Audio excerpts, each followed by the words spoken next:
housekeeping matters to share with you to make your evening more comfortable. First, the toilets. Yeah, very important to know where the toilets are. So there are public restrooms over there to the left, near the entrances, the two side entrances of the stadium. You can also ask our friendly PSP volunteers to guide you if you can't find your way. Next, I would like to talk to you about our PSP merchandise. Do you want to show your support? Our merchandise booth is over at the back, where the tentage is, and we would like to show you some of the items that we are selling tonight. Please buy the items to support PSP. So firstly, I'm going to ask Loon, our friendly volunteer, to come out to model some of these items.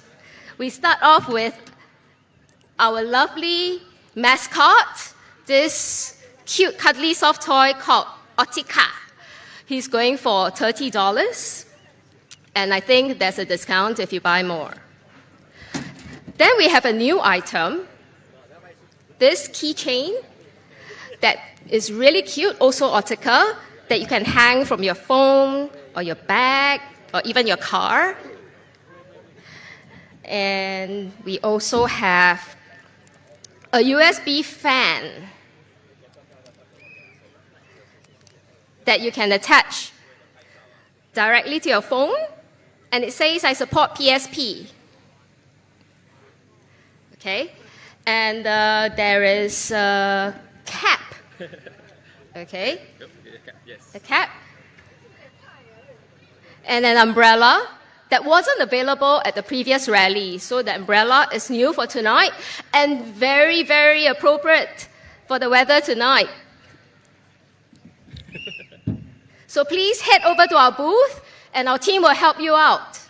Both cash and pay now are accepted. So please take home some of these items tonight. And finally, please remember to follow us on our social media channels to hear directly from us and not just the mainstream press.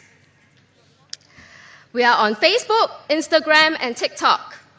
Just search for Progress Singapore Party, one word. And on YouTube, we are Progress Singapore Party Official. So, as you can see, the weather is clearing up now. It was a bit rainy before, but we have your safety and comfort in mind when we remind you, if you are standing here on the open field in front of the stage, please watch your step. The ground is wet and muddy, so be careful to avoid slipping. If you prefer to stay drier, although I do think the rain has completely cleared up now, then you can stay at the stand still, where you can still see the stage very clearly and still cheer just as loudly for us.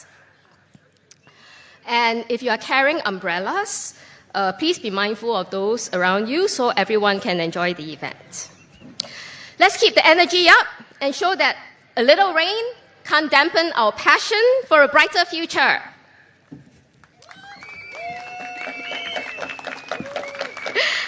All right, the candidates are here.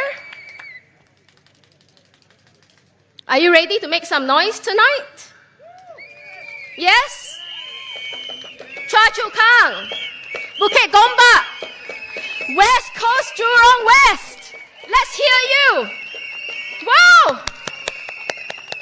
All right, let's give a huge round of applause to our candidates as they come on stage.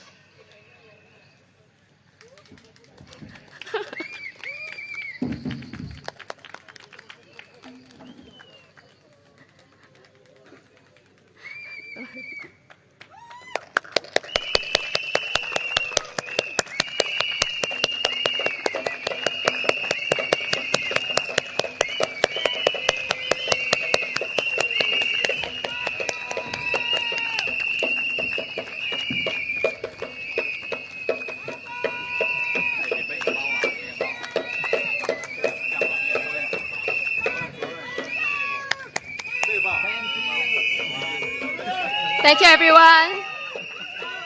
Woohoo!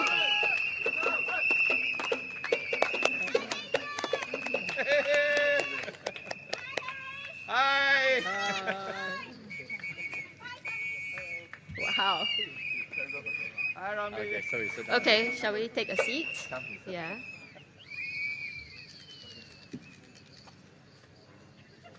Sit down.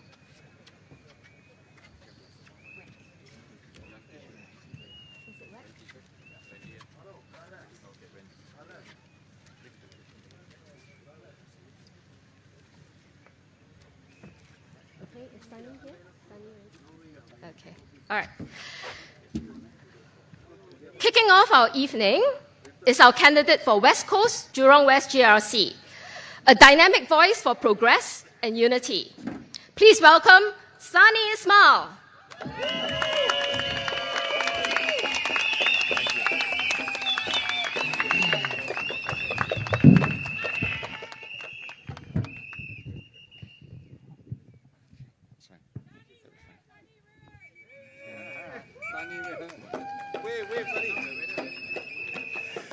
Hello, everyone.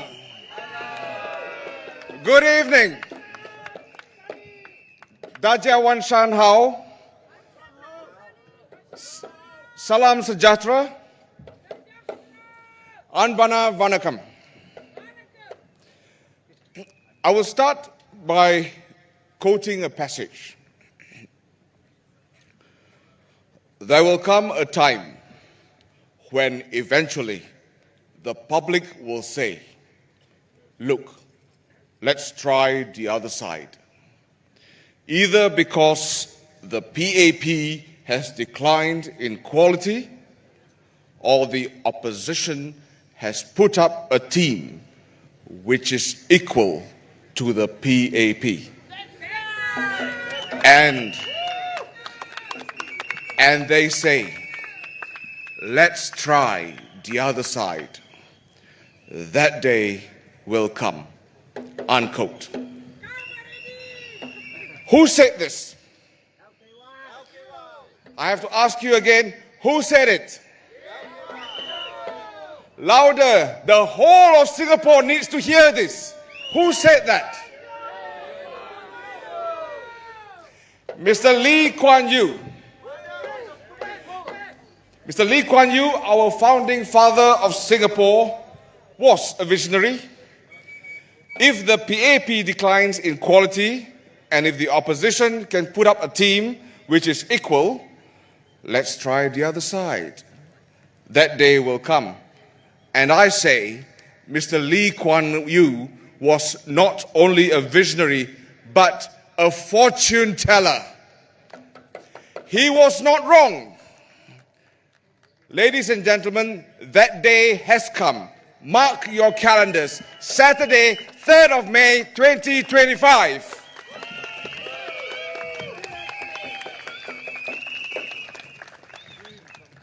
I would like to thank all of you for being here today in Choa Chu Kang, rendering us your presence, despite the early scare with the rain clouds. My team and I from PSP, with our Captain Dr. Tan Cheng Bok, humbly ask for your support. Yes, we need your support, please. For those tuning in on live stream, I also thank you for your time, and please help to share this evening's rally online. Ladies and gentlemen, the PAP has held power since independence. And yes, in our early years, they helped lay the foundations. But they have also held supermajority in Parliament for decades. In the last general elections in 2020, the PAP won 61% of the votes, but occupied 89% of the seats. Now that is a supermajority. The supermajority status of the PAP in Parliament means that they can do what they like, when they like, and how they like, and we Singaporeans cannot do anything about it. That's not right, is it? Now that surely isn't right, is it? This has to stop. And you know what upsets us? The PAP of today is not like the visionaries of the first generation of leaders. They are not like Mr. Lee Kuan Yew, or Dr. Goh Keng Swee, or Dr. Ahmad Matar, or Mr. S. Rajaratnam, or Dr. Tan Cheng Bok. The PAP of today had raised the GST, which hurts us most, not once, not one time, but twice, 1 year after the other. And then give away some vouchers at us, hoping that we will shut up. Be quiet, go sit in the corner, and be happy with your CDC vouchers. Are you happy about that? Are you happy about that? I'm not. We are not happy. Is this how you want to be treated by the very people you voted to put in parliament? Is this how you want to be treated by the people you voted for?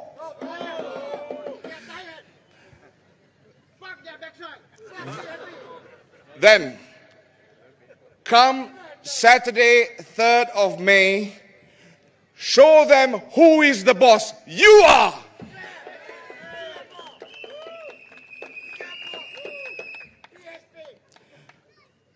In 2020, the PAP's manifesto was called Our Lives, Our Jobs, Our Future. Since then, GST has increased twice in 2 successive years. Ask yourselves, have your lives improved? Can your lives be better? From 2020 to today, given the rise in the cost of living, cost of housing, do you feel optimistic of your future to return PAP with a super majority?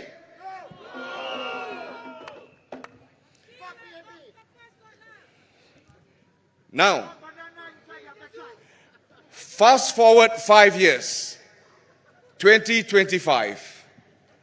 Their manifesto says, changed world, fresh team, new resolve. Ladies and gentlemen, remember that the PAP is responsible for 2 GST hikes 1 year after another. So do you want to give the PAP a strong mandate?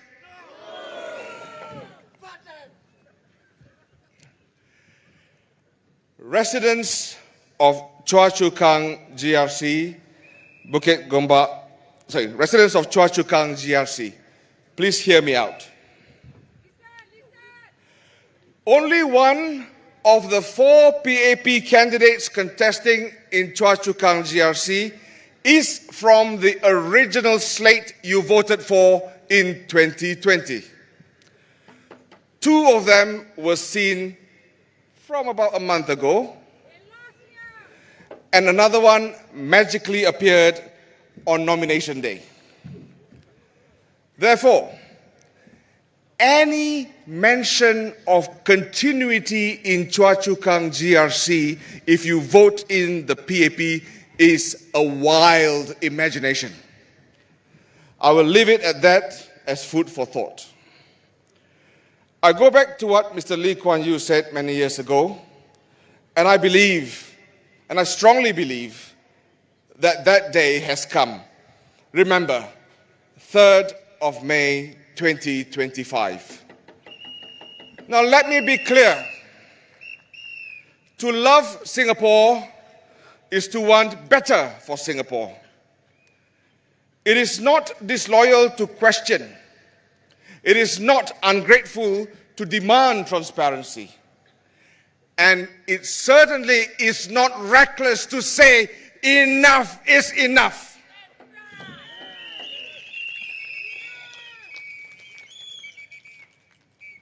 My fellow Singaporeans, the PAP has clearly become complacent. The supermajority has made them simply bocap. And complacency is the enemy of progress. Don't you agree? Yes. As we have said, the PAP has lost its way. The PAP is out of touch.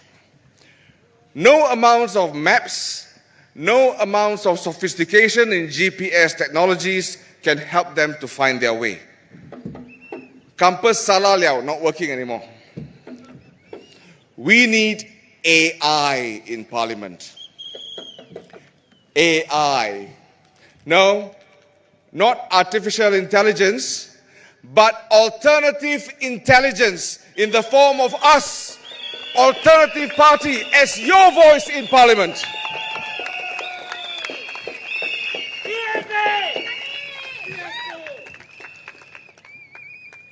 We are here this evening with no $1 million titles.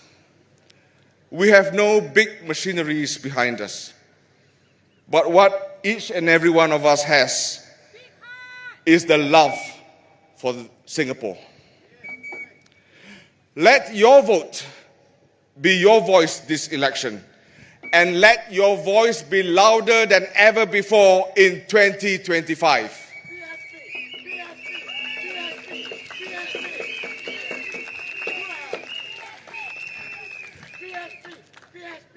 Never, never let fear decide your future.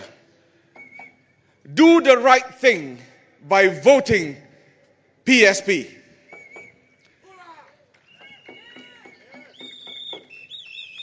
Ladies and gentlemen, do not wait for another 5 years or simply hoping that the person standing next to you will do the right thing by voting in PSP. You've got to do it yourself. Come 3rd of May, you know which box to cross. If you like what the PSP and CMPs have said over the last 5 years, if you like what you read in our manifesto, then please vote for us. Let this be the election where history looks back and says, Singapore stood up.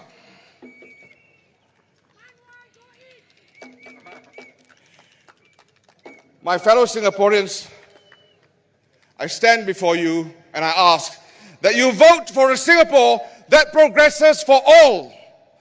Vote PSP. Vote the PSP team for Choa Chu Kang GRC and Bukit Gombak SMC. Majulah Singapura. Thank you.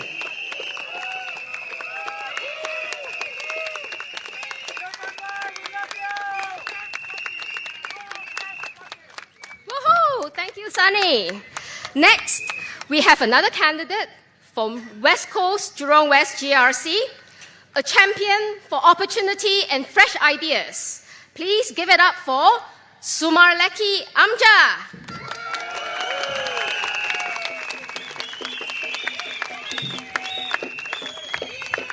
Wan Chang Hao, Mali Wanakam, Salam Sejahtera, good evening, fellow Singaporeans. That was a very inspirational speech by Sunny.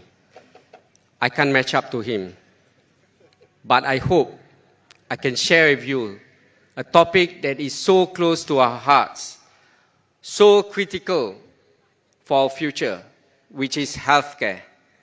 If you followed us 2 days ago, I talked on the cost of living, where property prices affected our cost of living.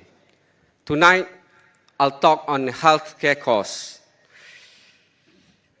In my home visits in my ward in West Coast, Jurong West, I see many elderly couples living on their own.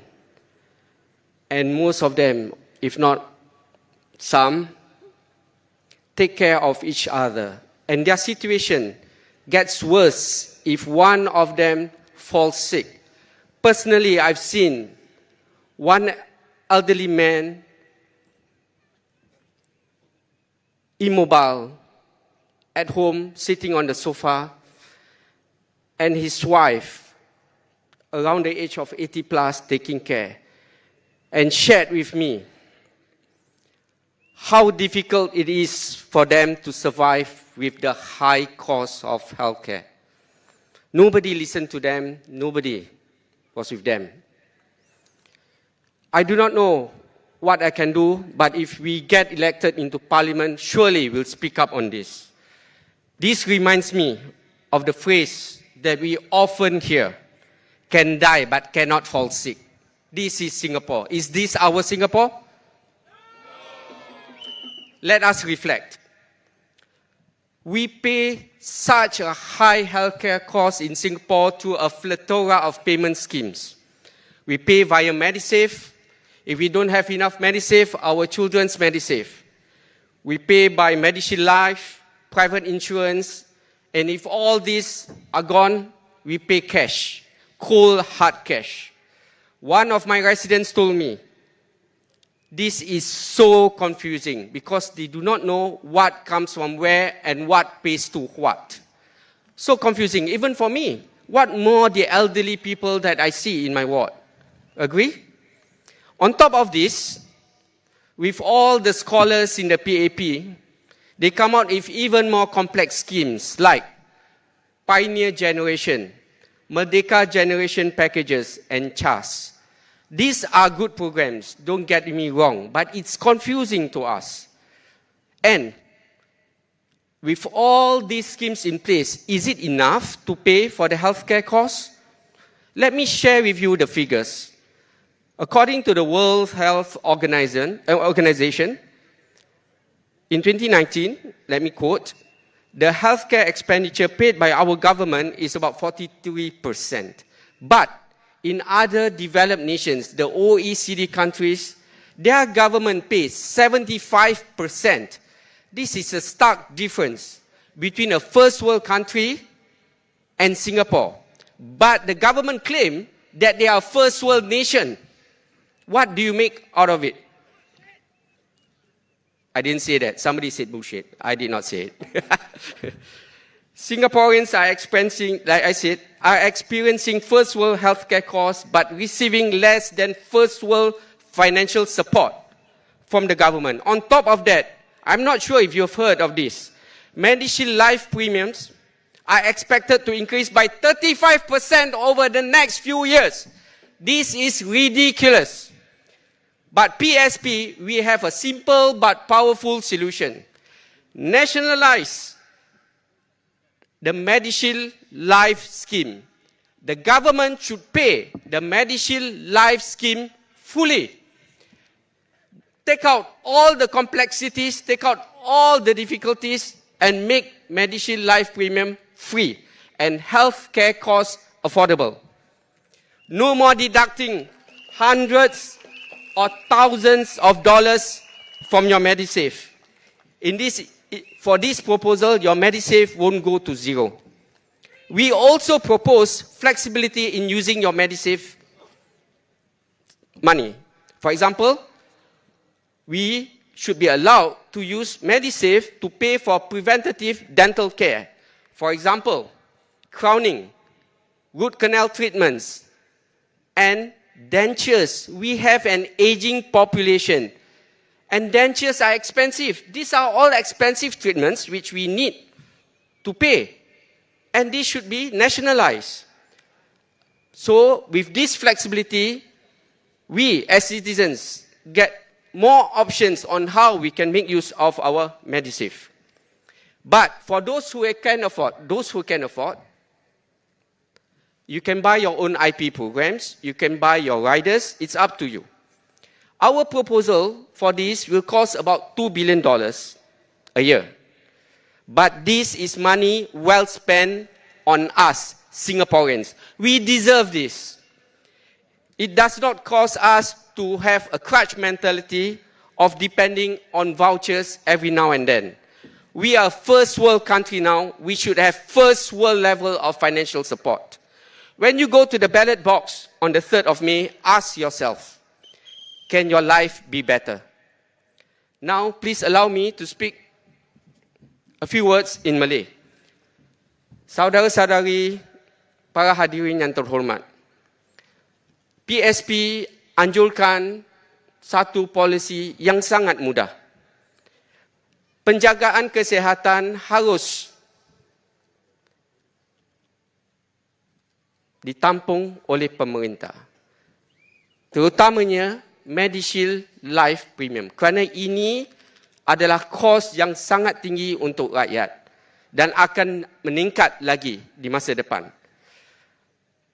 Pembayaran Medishield ini harus dibayar oleh pemerintah sepenuhnya. Kita juga anjurkan penjagaan kesihatan gigi harus di bawah Medishield Life. Medishield Life. Jadi semua orang dapat penjagaan gigi yang lebih baik. Jadi bila anda pergi ke kotak undi untuk mengundi pada 3 Mei, fikirkan, boleh tak hidup kita lebih baik? Untuk teman-teman saya di Choa Chu Kang yang akan memilih antara PAP dengan PSP, saya nak tanya, adakah anggota parlimen anda sekarang, Zulkarnain, membuat apa-apa perubahan pada hidup anda?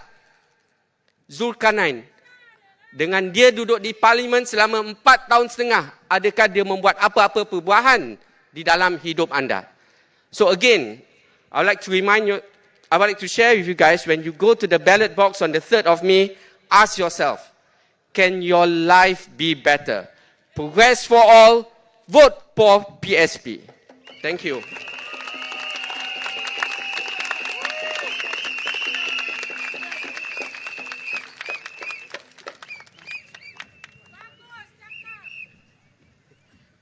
Thank you, Lucky. And now, our candidate standing in Bukit Gombak SMC. Our Bukit Gombak residents here. Woo! Bringing vision and fresh ideas to the stage. Give it up for Harish Pillay.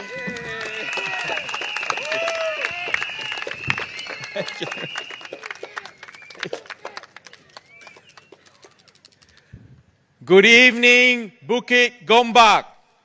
This is a home ground. Let's hear some noise. Yes, that's what I like. Dear voters of Bukit Gombak, my friends, I saw a lot of friends in the audience, and also fellow Singaporeans who are watching this online right now. Tonight I speak to you not with just words, it's with conviction. It is not just about policies. It's about people. It's about you. It's about us. And it's for our future. I want to talk about strengthening the social safety net. Let's call it what it really is. Social safety net may not be immediately obvious to you. But what is it? It's about making sure that no Singaporean is left behind. I repeat, no one in Singapore is left behind. Let's say it together. No one in Singapore is left behind. Exactly, PSP. Now let's be honest about this. We have done quite well as a country. We have built a world-class city. We have a strong economy. And we have a stable society. Looking at the faces in front of me, this is Singapore. But if you look around today, in the year 2025, can we say with a hand on heart that everyone is okay?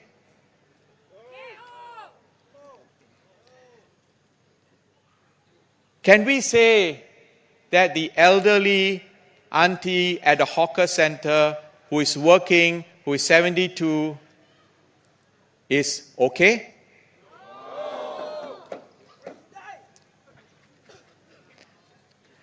Can we say that the delivery rider who had to battle the rain earlier to do delivery with no CPF is okay?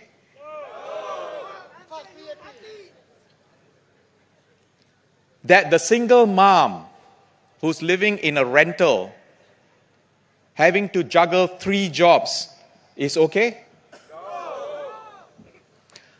I say we can do better. We can do so much better. This is Singapore. We can do a lot better. I say this because we can really achieve it by supporting the PSP. We can do better. Progress for better. I will touch 3 points. First, let's talk about the vulnerable in our community. Our seniors are the ones who built this nation.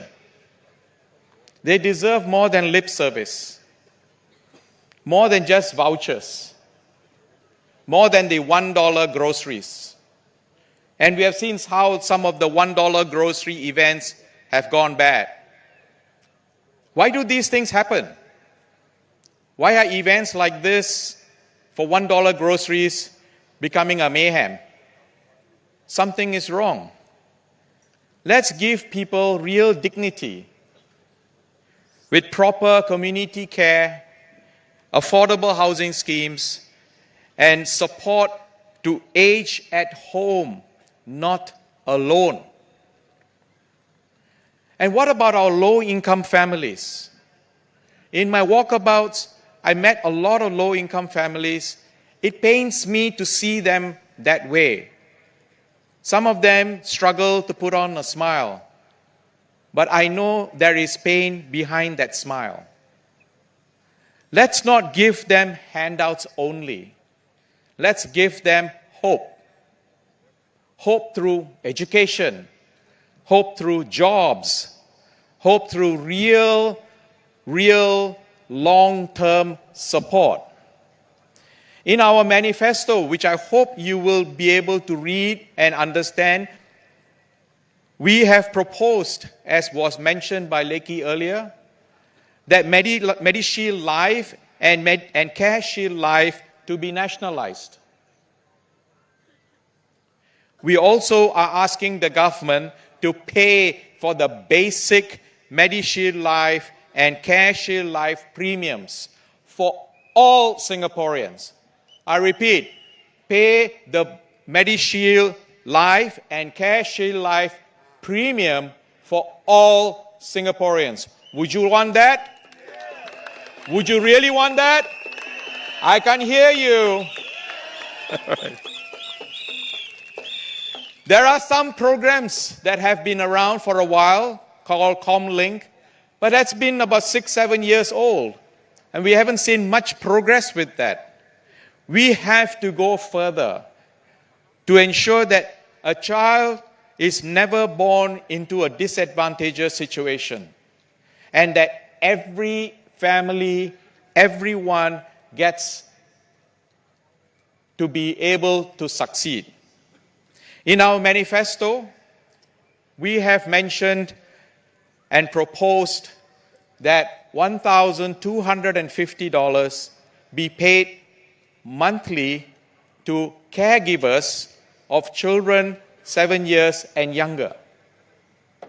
$1,250 for caregivers of children 7 years or younger.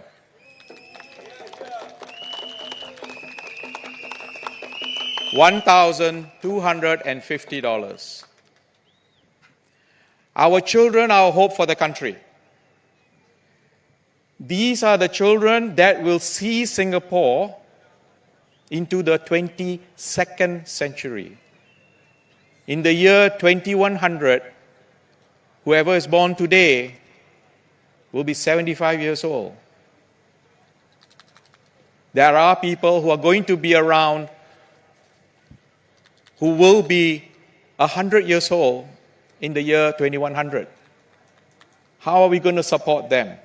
We need to find ways to make that happen. In our manifesto, we have made proposals for senior citizens as well. We propose a silver support scheme payout to be doubled.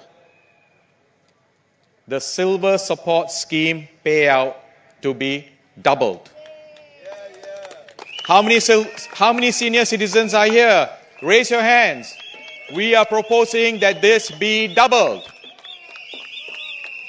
We have come a long way in the last 60 years. We have a long way to go, but we must make sure that we can all go together. Vouchers are very nice to have. How many of you like to get vouchers? I think everybody likes to get a voucher.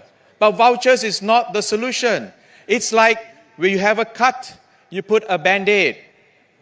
Then once the cut is done, you peel it off. But you still don't have protection, really.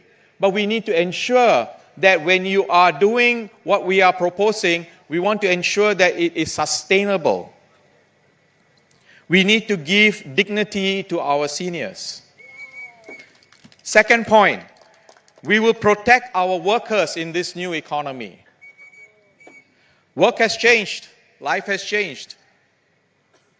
Gig workers, freelancers, platform workers. Some of you are in the audience right now. They are powering our daily lives. Yet, many still have no proper support. We say this is not fair. This is not Singapore. Let's say it together. This is not fair. This is not how Singapore is. This is not fair. This is not how Singapore is. Under our plan, every worker will have CPF, insurance, and access to Skills Future that works, not for show, but really works, so that they can get decent and good paying jobs with the skills that they acquire. We will also be fighting for a minimum living wage. A minimum living wage of $2,250 a month. How much? $2,250 a month as the living wage. In this new economy, it's not just about surviving. It's about thriving. We need to thrive. And we will make sure you can do so with the tools that we are able to provide.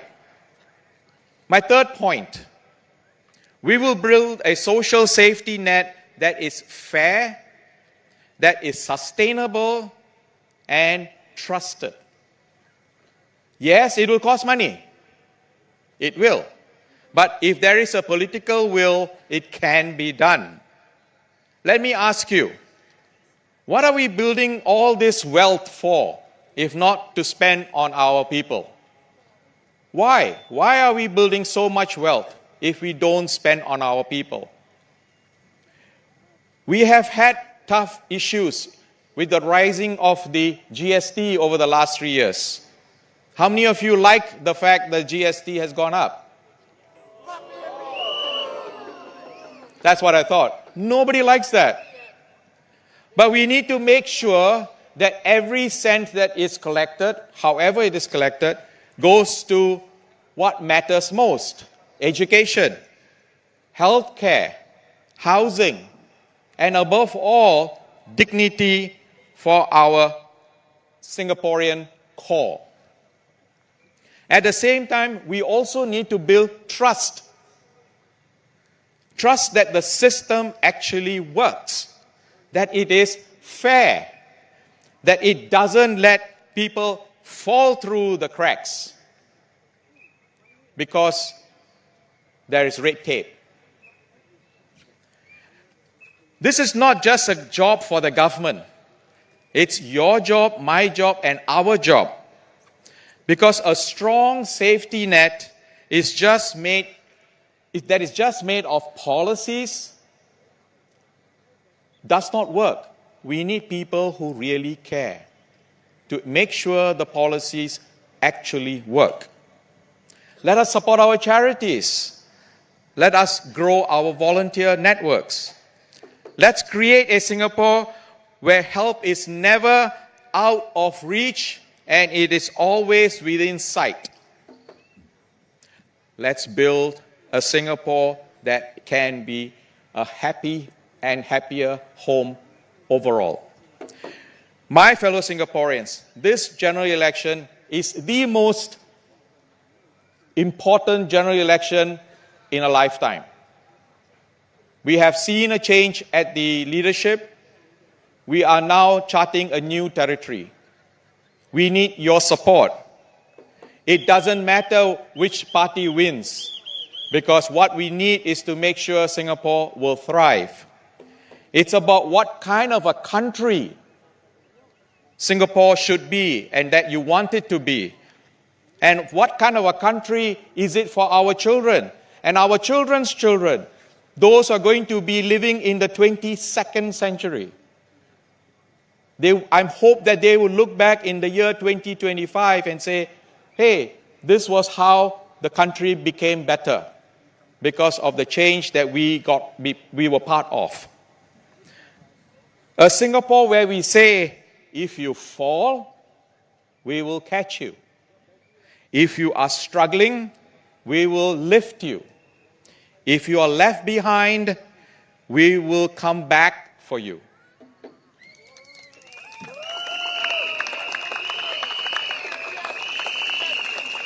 We will build a Singapore that is not only rich in dollars, but rich in heart.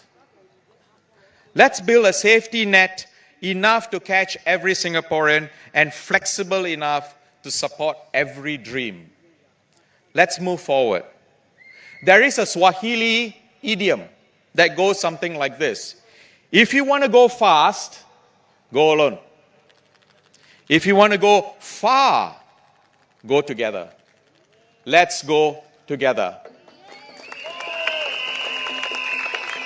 In a week's time, on Saturday, May the 3rd, a week from today, when you go to the polling booth, think about whether the Singapore that you have can become even better.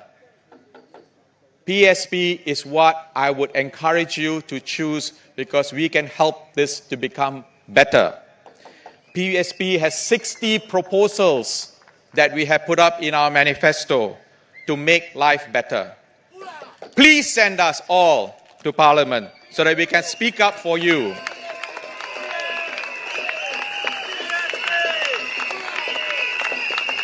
Before I wrap up, I got 3 more points to talk about. The first one, how many of you have wondered, what does a mayor do? I don't know. I have wondered myself. What does a mayor actually do on a day-to-day basis? If it is not obvious to you, if I have to explain to you what a mayor does, obviously there is no need for that. Let me share with you a story. 5 years ago, I found out that I live in an area called the Southwest CDC. And the Southwest CDC happened to have a mayor. So I sent an email to the mayor of the Southwest CDC asking a very simple question. What does the mayor what does a mayor do relative to what a MP does? I must say that I am very disappointed that after multiple requests and reminders, I never got a reply. It's been 5 years. Sadly, the person whom I sent an email to is also the person I am competing against for Bukit, Gombak, SMC, Ms. Loh. So it's time to get rid of mayors. The second call out is to Ms. Loh herself. I had requested for a one-on-one debate with her. I'm awaiting her response. And the last call out is to all the geeks of Singapore. I am a geek. I like technology. I like to make things. I like to have fun. I look forward to seeing you and working with you, the geeks of Singapore, anywhere, those online, anywhere in the world. I look forward to working with you, and I look forward to your support so that I can be the first geek in Parliament. 4 country, 4 people. Thank you, and Majulah Singapura.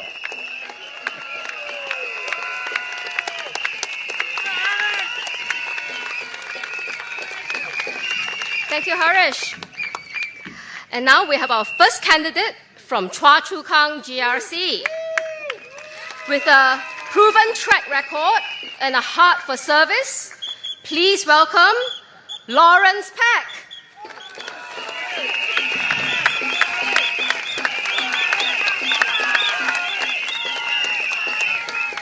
Okay, everybody, let's start with me. PSP!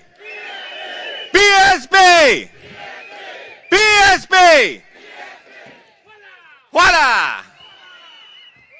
Inche, how are you? Good, huh? Happy to see you.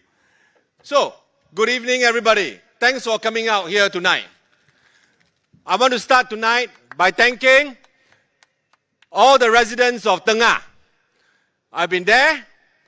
I've met all of you. I've met most of you. Plantation Plaza, at the community center, and you have been very, very hospitable to me. Why come Mr. Pei Kong? Mr. Pei, he kia block GGC. He kawa Kong, he kawa vote. He ting to a vote wa. He是我的朋友，我拄到伊，伊觉得真奇怪。哇，你嘛是姓白，白色的白。小香，伊叫我接来，伊抱了我，伊大我10岁，伊甲我讲，日子真艰苦，真正艰苦。伊搬去当啊，2房加一个某，2个人 downgrade， 嘛是安尼款了。我今暝叫 Mr. Pei 讲，我明仔后日我会过去看伊。I promise him I will see him, and I'll go back to see him. He's a good man.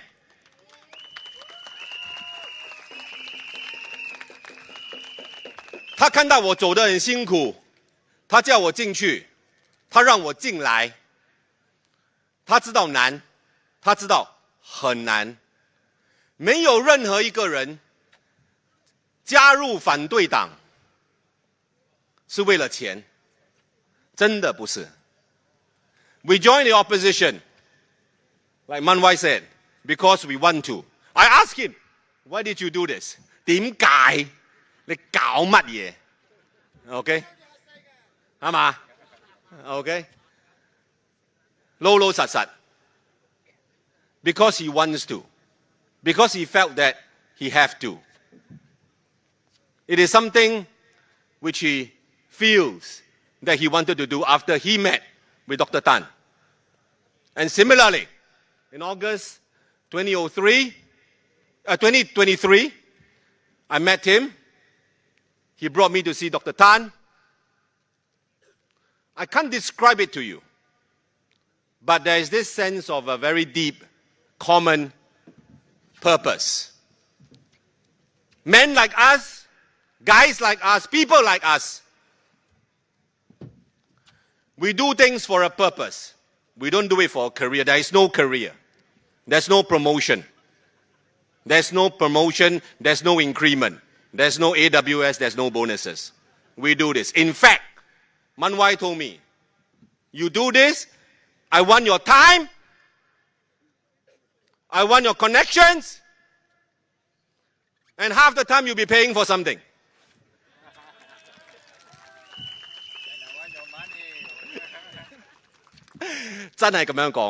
Okay? But guess what? I said yes. I went back, spoke to my children, I brought my daughter, and we met up with Dr. Tan. Dr. Tan played the ukulele for her.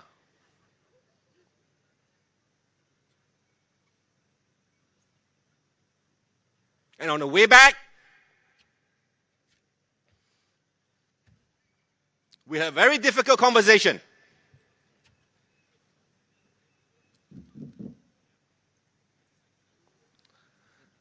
She knows my background with the Federation. She knows who I know. She's met some of them.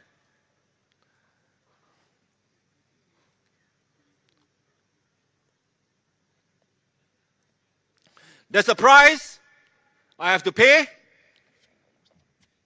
and I have to pay it.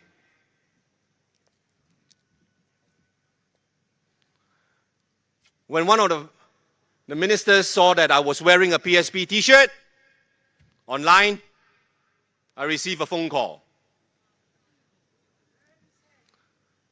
I will not tell you what he said,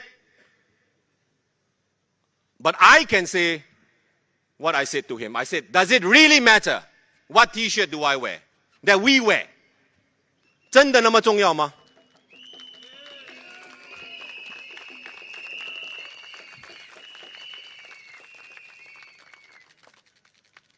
He said, yes. He's a young man, younger than I.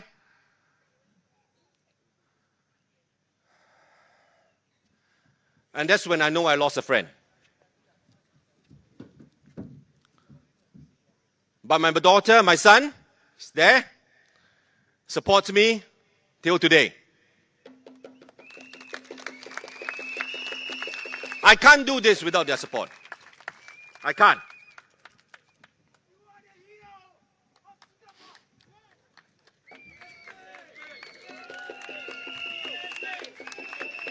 Every one of us here will lose something. Every one of us. Even the Workers' Party. You know what he has lost. You know what they have lost. And we will continue. We know we will have to pay a price. This is a road less traveled. What叫你 join 都假 join 冇？ What叫你 join 都假 join 冇？ PSP 你假 join 冇？ 你假冇？ 我叫你投票3號去投我人嘅票，假投，咪驚投，假來。你人看到漫威，你人看到黑色，4年喺Parliament喺國會，互人講，互人罵，對無？這條線安怎算？安怎算？對無？慢你看，哈，我人唔是安尼看的人。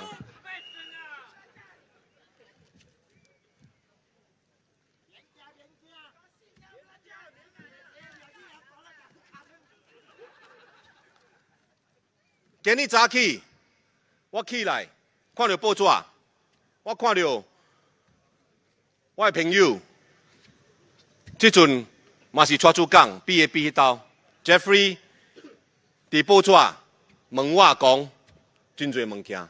我今日早起對報紙、對 media 講啊真清楚。But I think tonight I still need to clarify a couple of things.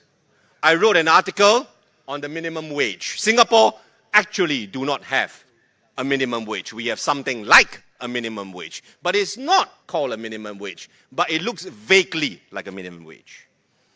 I agree with Jeffrey. If you look at his comments early this morning, I agree with him on two very important points. Number one, that if you set the minimum wage too low, it is ineffective. Jeffrey is a student of management, Sloan Business School, MIT. PPS, he is a career civil servant. I admire him. Ms. Gan Xiaohuang, a career soldier, also made comments regarding the minimum wage. I am a businessman. I headed up a federation, the Manufacturing Federation, that understands the value of the progressive wage model. That's what we have. I'm not against it. I spoke for it. It makes sense to have the progressive wage model 12, 13 years ago when it first came out, when it was first envisioned, when it was first designed.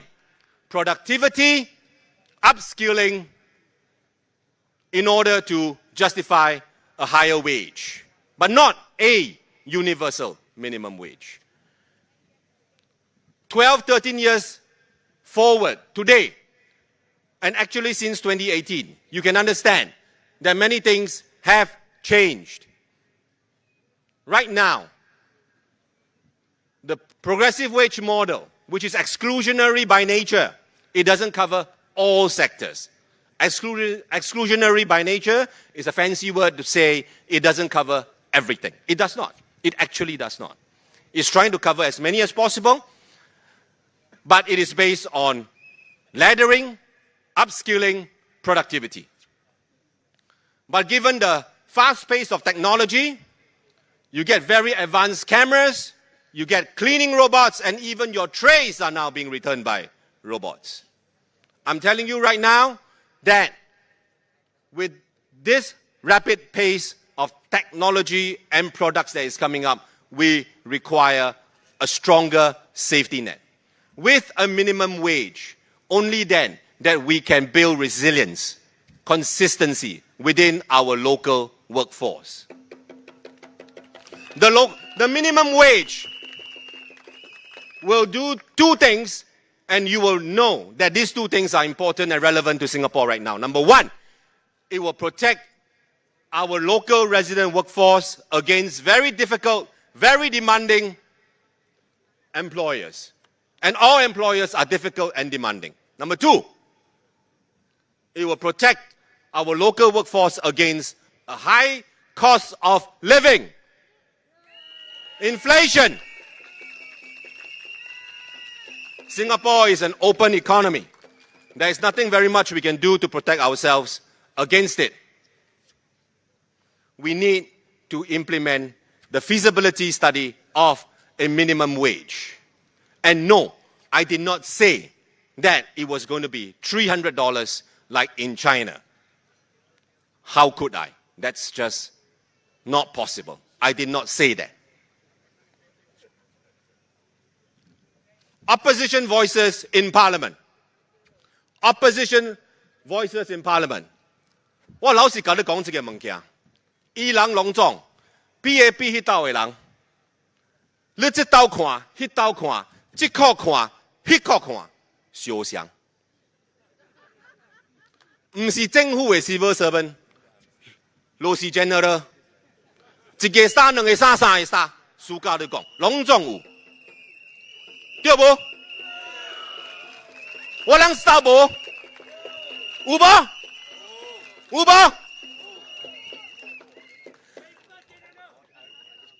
攏總是家己人，本地人。We are diverse, and we vote us in, and we will bring you a very diverse and balanced parliament. Parliament is about people representation. It's about you guys. It's about 你人，你人的聲，你人的聲，你人，我人是為了你，我係為了 Mr. Peck。OK， 等下 Block 224。昨日有一個後生囝 Linda Cat， 伊叫我做工，我做工。I'll go back and look for them. Parliament is not about the smartest or the loudest. Parliament is about your voice. It's about the diversity. If you are diverse, we are diverse. We will represent you.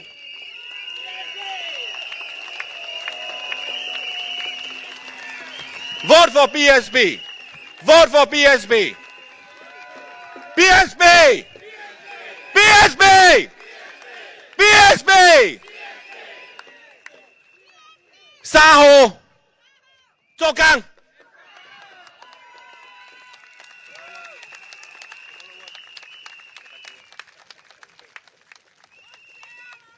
Well done, Lawrence. Now we have our next candidate from Chua Chu Kang GRC. She's a leader. with a heart for service and compassion. Give it up for Wendy Low.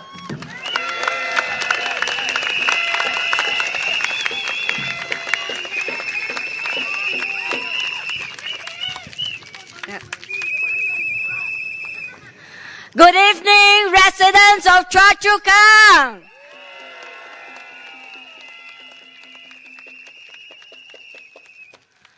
My name is Wendy Low, and I'm a lawyer. I'm proud to stand before you as a potential candidate for Choa Chu Kang GRC.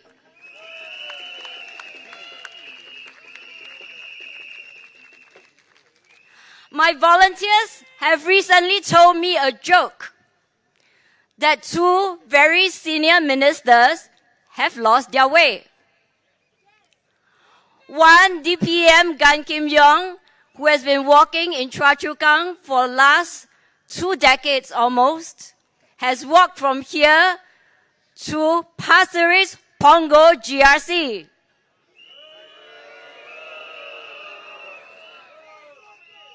At the same time and on the same day, Minister Tan See Leng has walked from Marine Parade to Choa Chu Kang.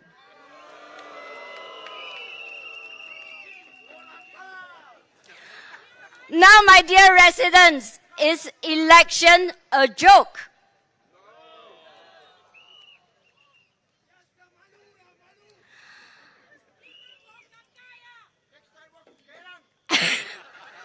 No. He's staying in Choa Chu Kang for now, for the election. So, what is interesting about Minister Tan See Leng, I heard he's very good in Cantonese. And so, I will try and introduce myself in Cantonese too.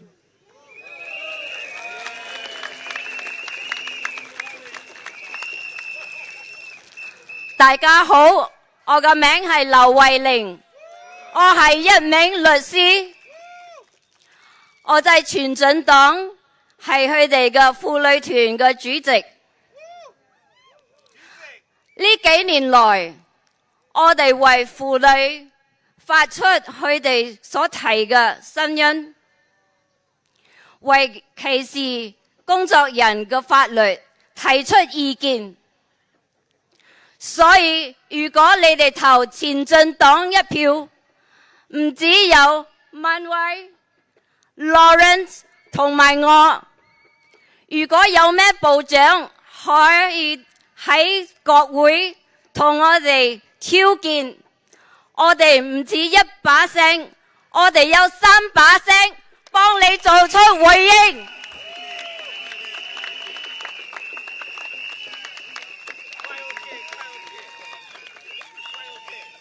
Okay, now for English subtitles, I say that if you vote for PSP, not only do you have Leong Man Wai, you also have Lawrence Peck, and you now have me to respond to any minister in Cantonese.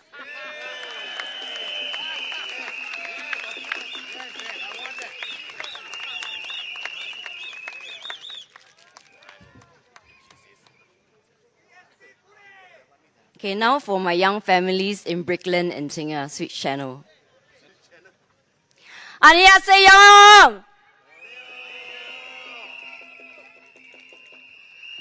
저는 웬디로입니다. 저는 본호세노입니다. 저그 정진당팀 투표주세요. And I've just said, my name is Wendy. I'm a lawyer. Vote for PSP in Korean.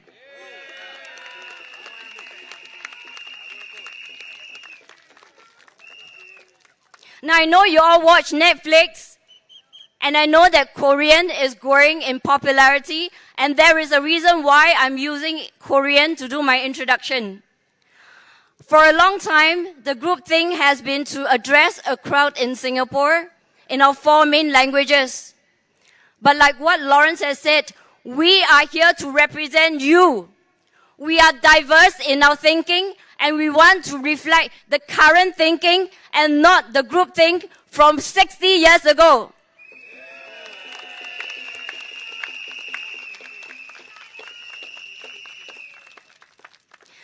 So for tonight, I want to talk about 5 reasons why my residents of Choa Chu Kang vote for PSP. The first reason, as Lawrence has mentioned, is that we are a diverse representation. We have no generals, we have no civil servants, but we come from all of you.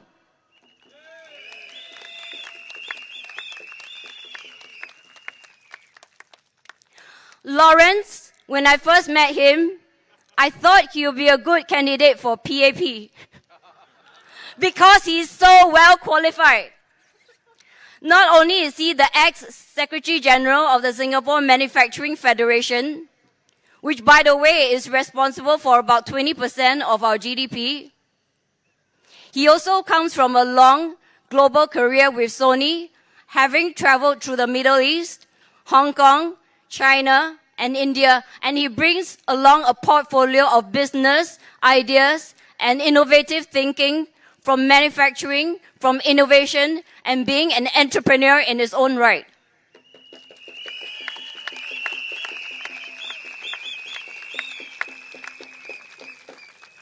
With Nala, who is about to introduce himself, he is the president of the Singapore Remiser Society.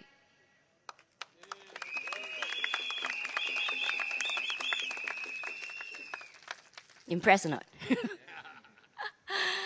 And so, he is not only impressive in his own right, but he has been an active advocate for job transformation for his peers in his industry. Now, which minister or MP do you know has gone out of the way to help a fellow colleague reach out when they are down and out to get another job, to transform their lives and bring home the bread and butter for their family? But Nala is one such person.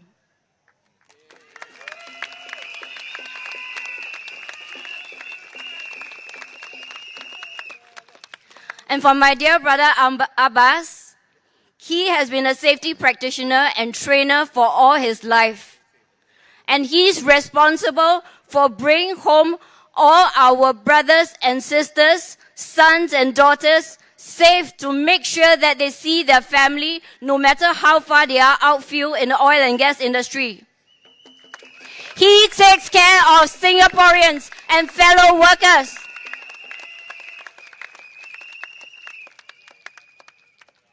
And so this is the kind of quality, but more importantly, the heart space that we bring to you, my fellow residents.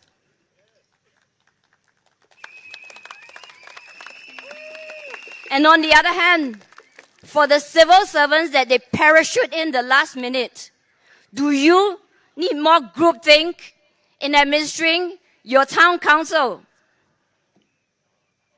Do you need more yes men in your GRC?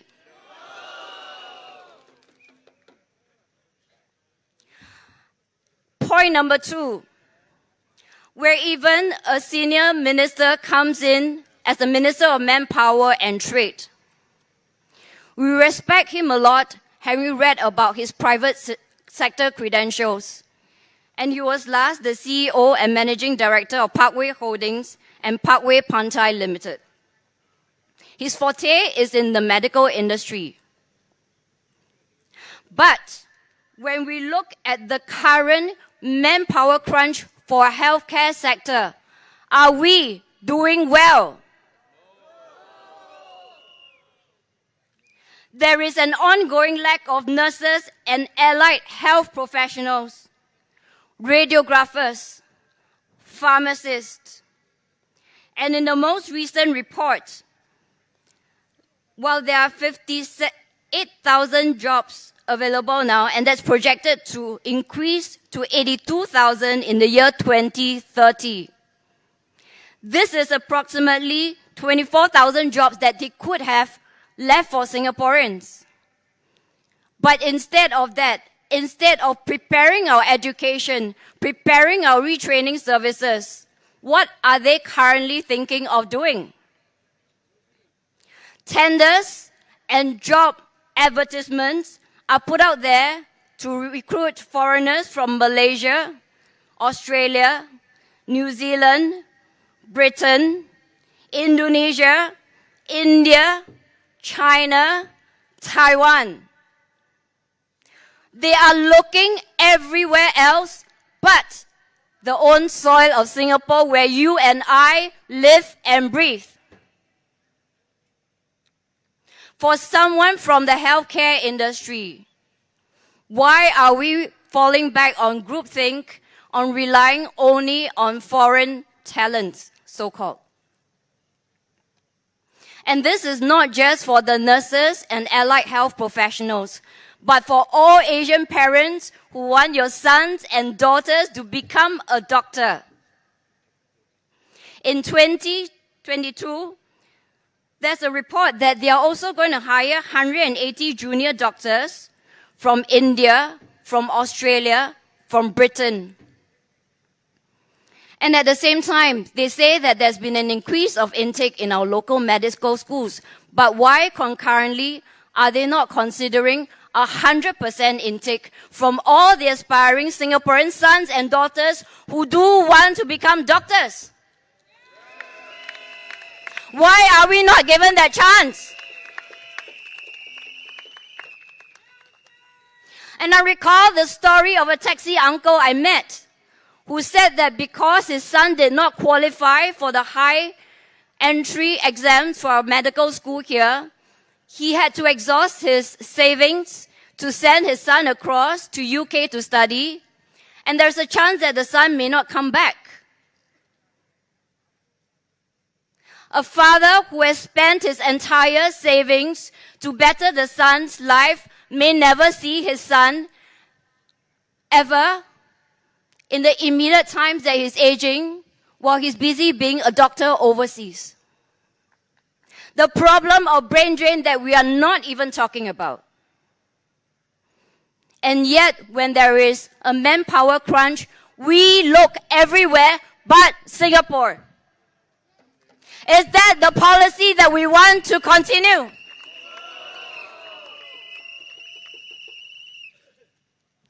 And when there is this manpower crunch, it gets compounded by hospitals who have to delay the admission intake of our elderly parents, our uncles, our aunties. And in a 2024 report, it is said that the National University Hospital and Ng Teng Fong had to put up signs at their emergency departments telling patients they have to wait as long as 60 hours for a bed. Is this acceptable? What is our manpower minister, with all his experience in the medical industry, doing for Singaporeans? We respect him. We respect his professionalism. But since he is here, we will need the residents of Choa Chu Kang to send a clear message back to the government that we reject his thinking and his policies, and we do not want him here.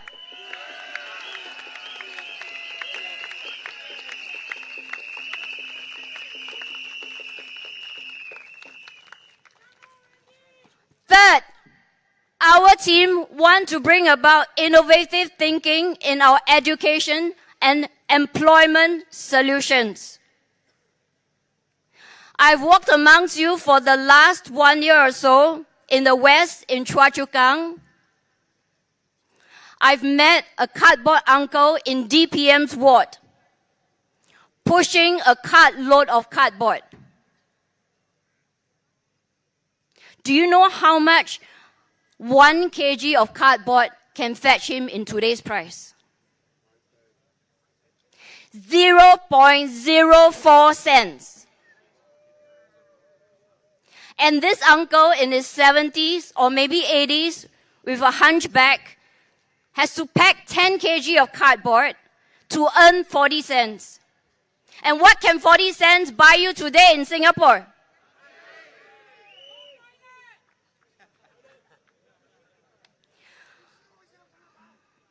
Not even tissue. Tissue is $2. if you buy from the tissue auntie. Maybe. Okay, many innovative solutions out there. And interestingly, while most people think that new citizens will vote for the PAP, it is increasingly not true because they are feeling your pain as fellow Singaporeans. While walking your grounds in Choa Chu Kang, I met a new citizen who has been in Singapore for the last 20 years. He has applied for 2,000 jobs, done all the training he needs to do, and 3 years later, burning $150,000 in saving, he is still without a job. And he was an IT manager in a big logistics company. And if this is happening even to your new citizen neighbors, what does it speak of our Singaporean lives and livelihood?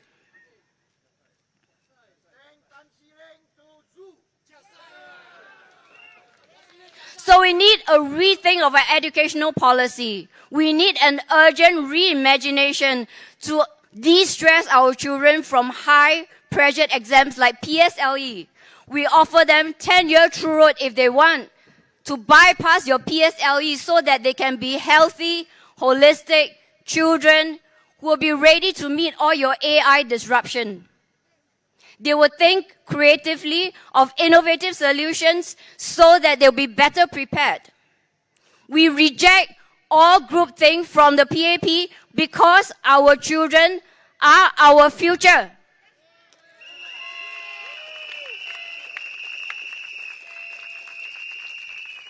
And so, my fellow residents, I hereby declare to you, the time is now to vote for PSP, and there is no better time. This is Dr. Tan's last election. If not now, there will be no other time.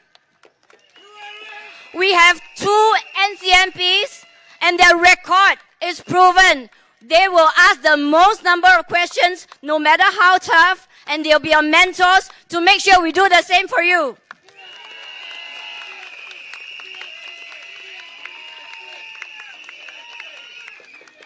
Time waits for no one. Because if I do not make it past the post, you and your children and your elderly will have to wait another 5 years under the oppressive PAP policies with increased costs of living, with unaffordable HDB, with delayed hospital admission, with no jobs in sight. The loss will be upon a hesitation. And I'll ask you not to hesitate anymore because 3rd of May, we will all go out to vote.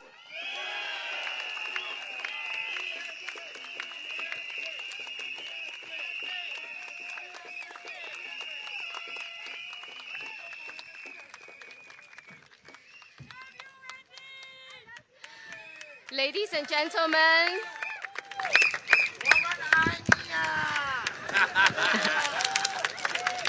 ladies and gentlemen, please put your hands together to give your biggest welcome up on stage, our chairman and founder, Dr. Tan Cheng Bock.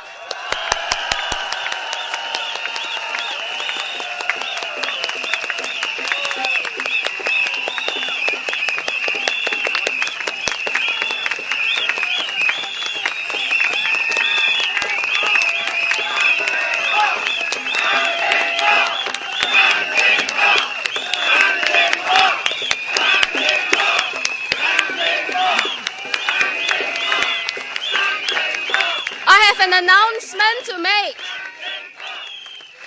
Today is a very special day.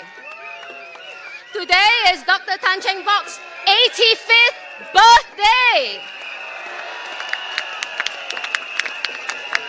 Now, although we cannot sing Dr. Tan, we cannot sing Dr. Tan a birthday song. I'm sorry, because we cannot sing at rallies. Okay. Oh, okay.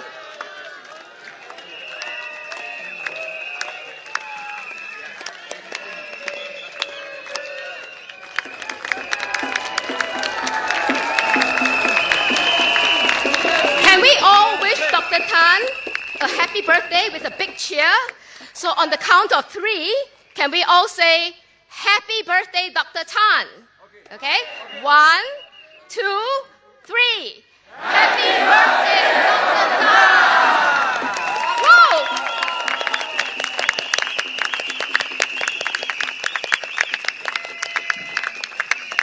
All right, thank you, Dr. Tan. Happy birthday.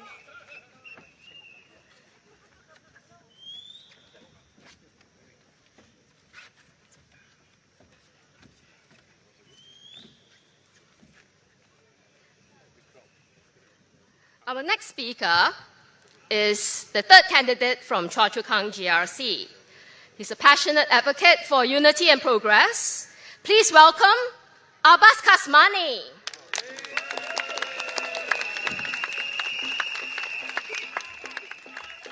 Thank you, Angela. Thank you. Choa Chu Kang! Good evening! My name Abbas Kasmani. Now, I went to all the residents. When I met them, they don't remember my name. But I say, it's okay. Very short. Do you take a bus or not? Sometimes you take, right? So, a bus.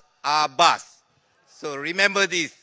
Don't forget about the cash money. That's cash money. So, we are back. We were at 2020. So, we come back for you.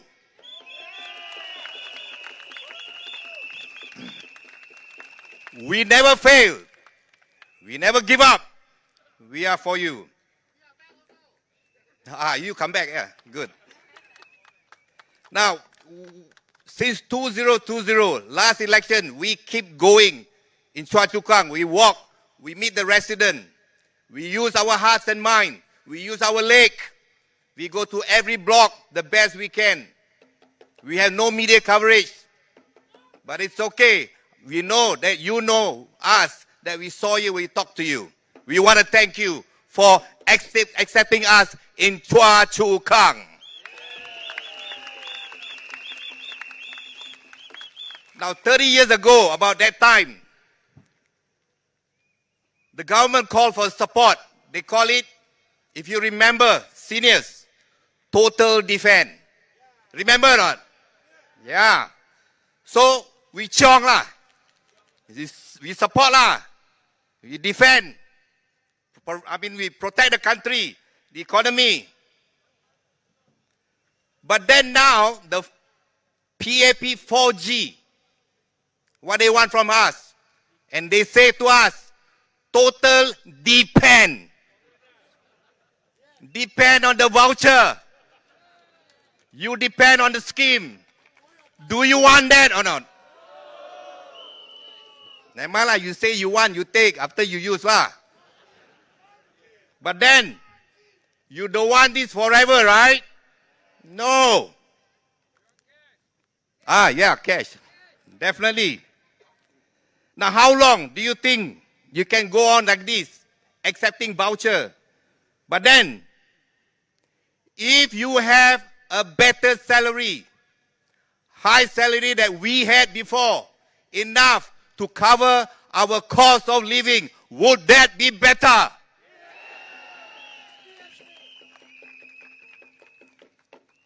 Now that would be a long term for you and your family, and most important is give you the right of your dignity. And your family will be proud of you too. Imagine you go home, you carry the money, you work, and you show your family. They smile. But then today you go home, you show the voucher.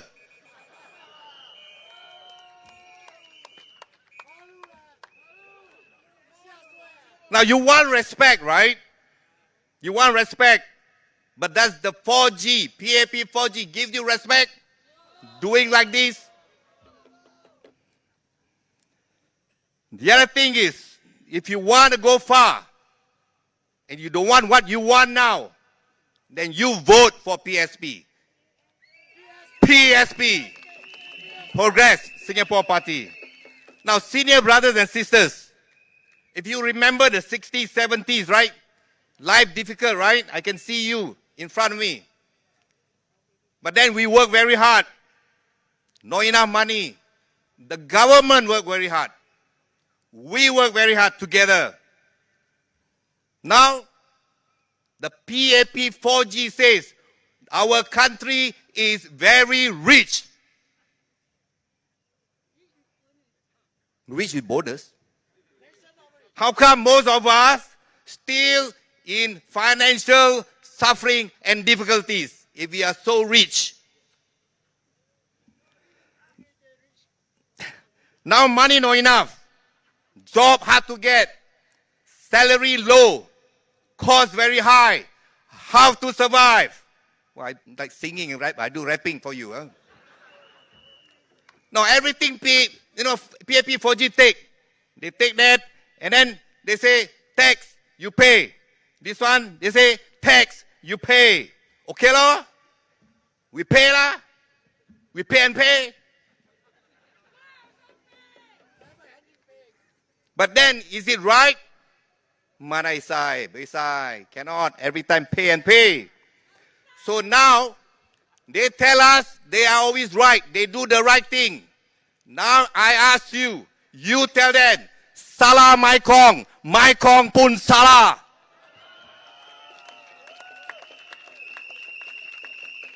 It means you say wrong, you don't say so you wrong, so quiet lah.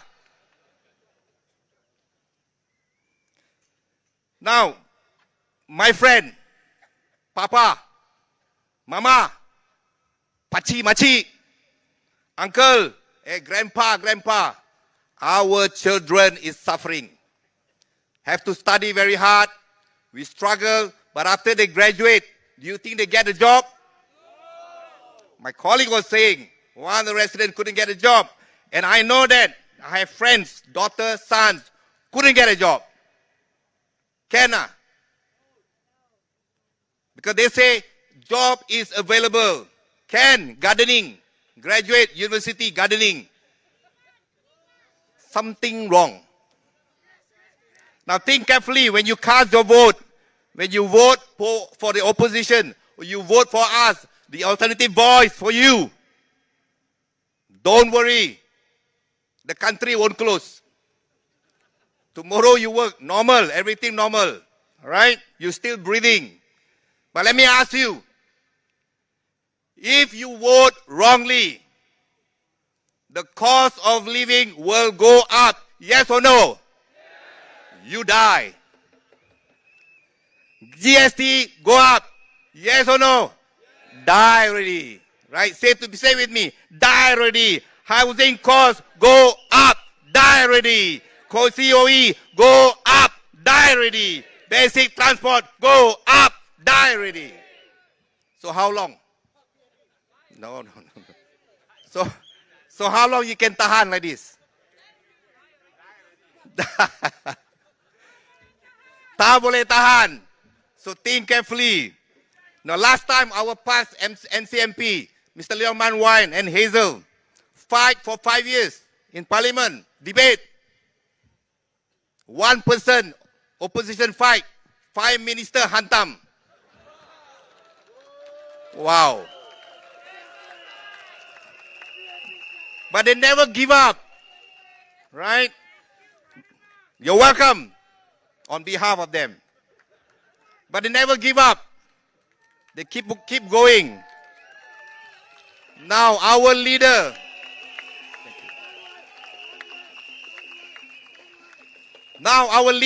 Dr. Tan Cheng Bok, he never give up.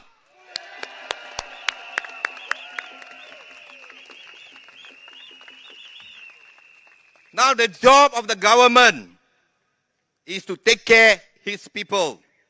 Long term, not short term. Giving voucher is just a short term thing and is not enough. My fellow Singaporean, listen carefully. The next 5 years, if you go on like this, think, can you tahan or not? No, don't mati. We want you here. Don't. You go the next 10 years, you can tahan or not? So 3rd May, you go there and then you see this logo here, PSP. You know what to do. All right? Progress for all, and vote for PSP. Thank you. Now, may I have your permission to speak in Malay for my fellow brothers and your brothers too? Boleh kah? Terima kasih. Thank you. Oh, cash money. Para penduduk Chua Chu Kang, Assalamualaikum warahmatullahi wabarakatuh. I just say peace upon them. Saya ingin bercakap tentang meninggalkan Singapura yang lebih baik untuk generasi yang akan depan, yang akan datang. Nama saya Abbas Kasmani. Tadi cakap naik bas lah. Okay. Kita sudah kembali di sini balik. Daripada mula 2020. Waktu undi pilihan raya yang lepas. Kami tidak berhenti. Kami jalan terus. Ketuk pintu di rumah. Bercakap dengan residen, dengan awak. Perkara-perkara yang awak ada kesusahan. Kita simpan rekod apa yang awak bagi feedback pada kita. Nah, 30 tahun dulu, kerajaan mengata, yang saya kata bahasa orang putih, total defend. Maksudnya, kita bantu kerajaan. Jaga Singapura. Jangan fail, jangan jatuh keadaan ekonomi dan segalanya. Akan tetapi, kerajaan sekarang 4G, bukan lagi total defend. Total depend. Voucher yang awak pakai itu, itulah total depend. Voucher yang nak bagi pada awak itu, itulah total depend. Cukup tak cukup? Mana ada cukup? Saya pasti anda untuk jangka panjang dengan rasa kebanggaan untuk anak-anak. Jadi, kalau gaji tinggi, kos murah, hidup senang tak? Oh, jangan. Jangan. Ya. Tapi adakah kerajaan hormat pada kita dengan cara gini? Hanya menghormati golongan masyarakat yang mereka suka. Tiada pada awak semuanya di sini. Jadi abang-abang, kakak-kakak, senior, ingat. Bila datang masanya, bila awak bekerja siang malam, tak cukup tidur, gaji kurang, pulang di rumah, penat, lelah. Kerja lagi, bila mau habis gini? Itulah pilihan awak, masa depan, tukar itu.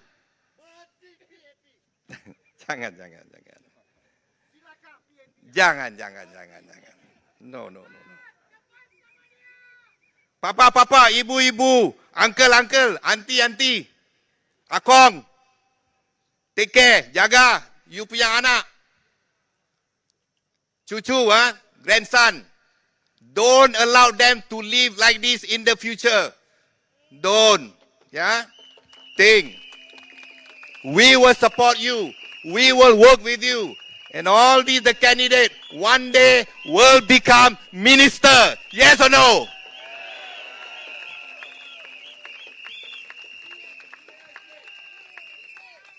Kalau awak salah undi, kos hidup akan naik.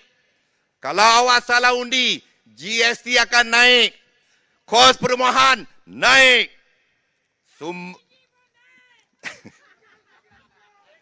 Jadi bagaimana? Boleh tahan tak? tak boleh tahan. Okey. Jadi PSP, Parti Kemajuan Singapura, we want to help your economy. We want to help Chua Chu Kang. We want to help you to raise a better salary for yourself and not for others who are not Singaporean. Okay kah?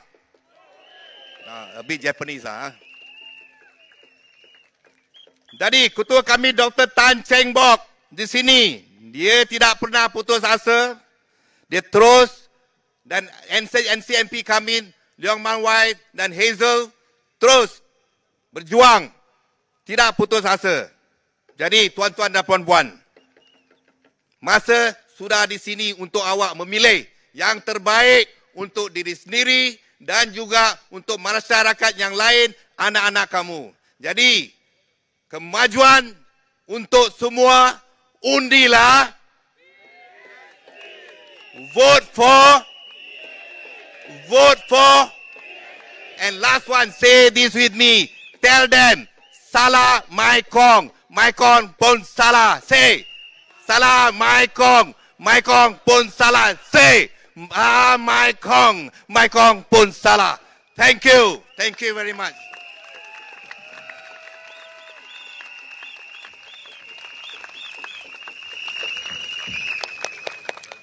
Now let's hear it from our final candidate from Chua Chu Kang GRC, a tireless advocate for the people. Please welcome Nala. Thank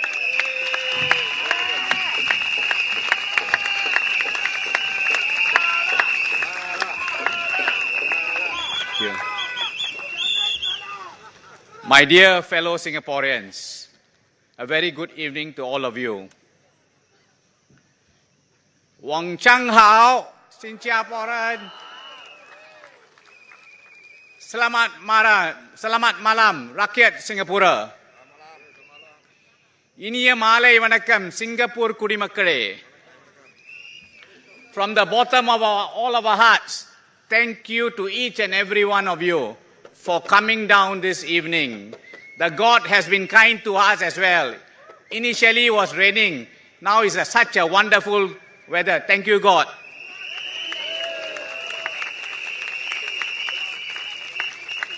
I want to share the recent story on nomination day.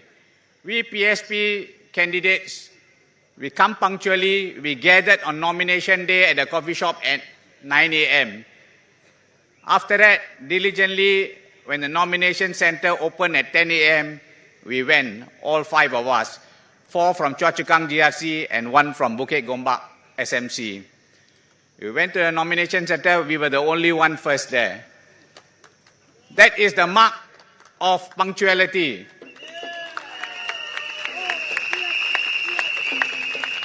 At the nomination center, we file our nomination papers from 11 to 12.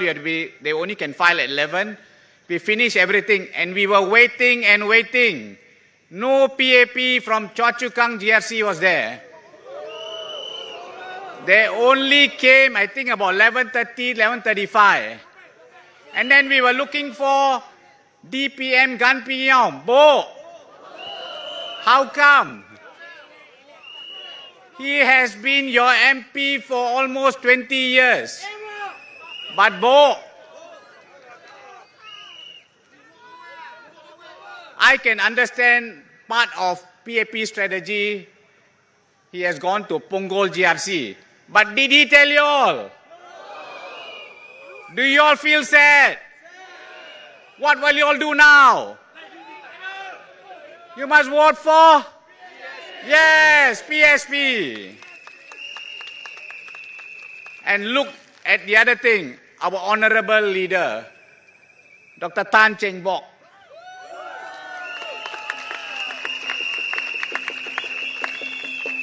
He is celebrating his 85th birthday with all of you here.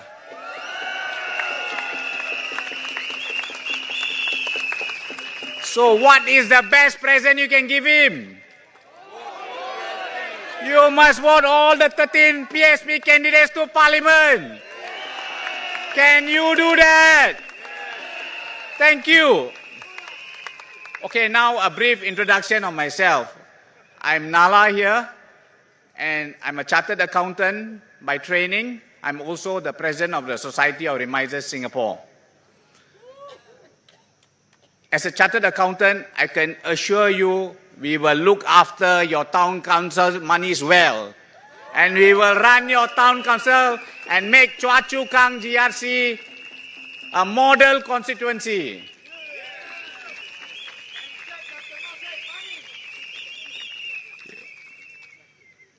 I'm also the founder member of Progress Singapore Party and the first treasurer. I respect Dr. Tan greatly because he's a kind and compassionate man. Even at this age, he should have been retiring and enjoying his life. He has Singaporeans at heart.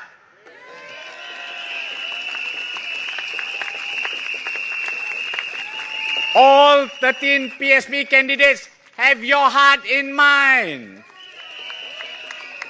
We want to build a better life for you. We will work hard for you. We are sincere and we want to build a much more compassionate Singapore where no man is left behind.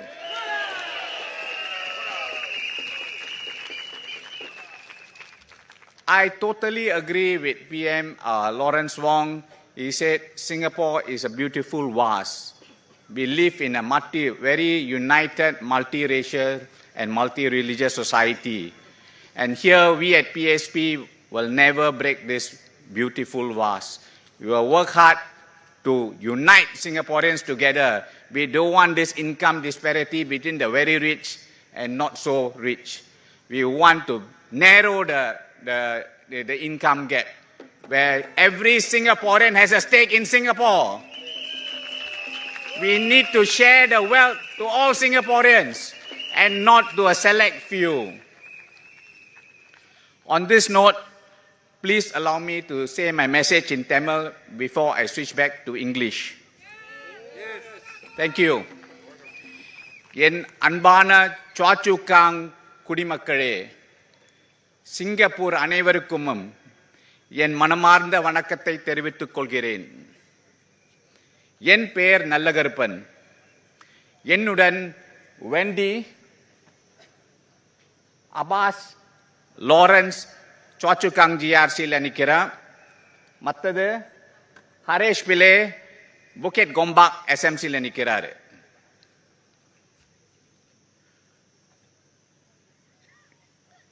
உங்கள் வாழ்க்கை தரத்தை மேம்படுத்த முழு முயற்சி எடுப்போம். விலைவாசிகள் குறைக்க பாடுபடுவோம். வேலை வாய்ப்புகள் சிங்கப்பூர் மக்களுக்கு முன்னுரிமை கொடுக்க நாடாளுமன்றத்தில் வாதாடுவோம். தைப்பூசம் கூடுதலான போது விடுமுறையாக பரிந்துள்ளோம். மற்ற 2 நோன்பு பெருநாள் மறுதினம் சீன புத்தாண்டு முன்தினம். சிங்கப்பூர் முன்னேற்ற கட்சிக்கு வாக்களியுங்கள். உங்கள் வாழ்க்கையை மேம்படுத்த நம்ம கஷ்டப்பட்டு எப்பொழுதும் பாடுபடுவோம். மிக்க நன்றி, வணக்கம்.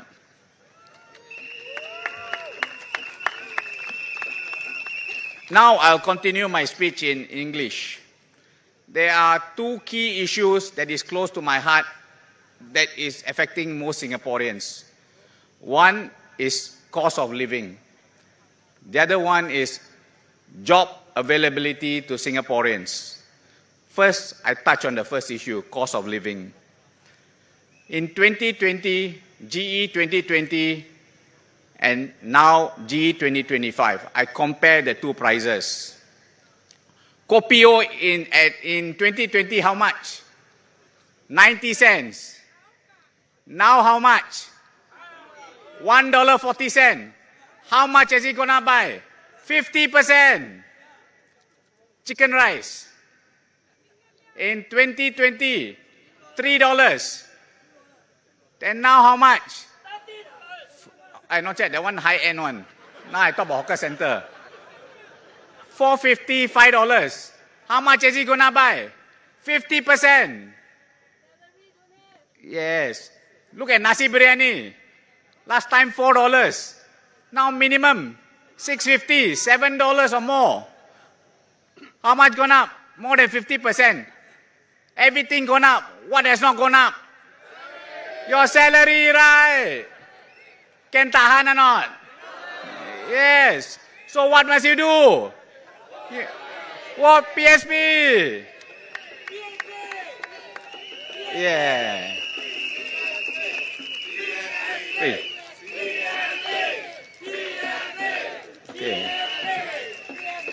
Okay. I ask you, what does PAP stand for? Pay and pay. And then what does PSP stand for? Please stop paying.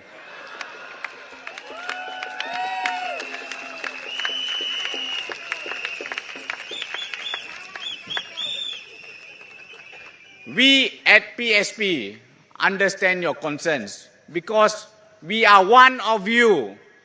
We take the MRT or bus to work. We eat at the hawker center. We can feel for you. But those at PAP, they are earning big salary. They are very comfortable. They cannot relate to you. So that is the key difference. We are here.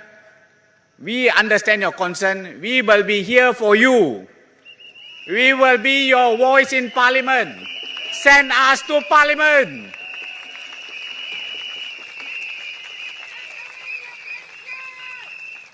As a responsible party, we have requested the government to reduce the GST from 9% to 7%. Of course, the government always say, you say everything reduce, give here, then where the money come from? We have a plan. 9%, you see the GST in the last financial year, the GST income was $20.6 billion. So if you reduce from 9% to 7%, 2% reduction, you loss of income of $4.6 billion. But the surplus for the latest financial year was $6.4 billion. So do you think they should have raised the GST? So do you all agree that GST should be reduced back to 7%? Thank you. The next key issue that is close to my heart, I think many Singaporeans also are affected, is job availability for Singaporeans. I'm the president of the Remiser Society of Singapore. Due to digitalization, many remiser jobs have been displaced. I've been in discussion with the authorities how we can transform these jobs so that we can save these jobs. I will likewise do for my fellow Singaporeans as well. To be fair to the government, they have provided upskilling programs and also they have provided decent subsidies. But the problem is here, the roadblock is here. After all this upskilling, is there any job for you? So I feel this is where the government has erred. You provide the upskilling, then you must find jobs for them. Otherwise, people say, after upskilling, then what? So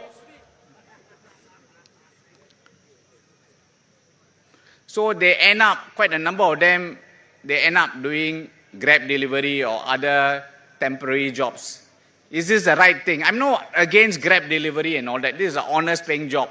So I relate to you my own personal experience. While I was distributing flyers, there was this Grab delivery rider riding quite quickly. I managed to slow him down and I passed him the flyers and also our souvenir, the tissue and the magnet. So I asked him, I asked him what his age was. He said he was 48. Then I asked him, what was your previous job? He said he was an engineer. So I said, engineer, why are you doing this? He said, I was retrenched. Then I said, can you find any job? He said he applied for so many jobs. No employer was willing to employ him because of his age. Then I said, then did you check, they have some government agencies to help out and all that. But he said he tried. They have these coaching classes and all that. But there was no job available. And he has 2 young kids to look after. So he said no choice. This is a good honest job, Grab delivery, to put food on the table. But is this what he has been trained for, an engineer doing Grab delivery? I can feel the empire. I feel sad for him. His tears well out in his eyes. I feel sorry for him. Singaporeans, these jobs are meant for you. Why are we allowing foreigners to take away our Singaporean jobs? We are not against foreigners. If we don't have the necessary skill sets, by all means, employ foreigners. But we have top-class universities and polytechnics. They have been schooled 12, 13, 14, 15 years. And yet, only the top end can get jobs, but the mid to lower end can't find jobs. Is this right? No. Must this be changed? Yes. What must you do? Yes. Okay. Thank you.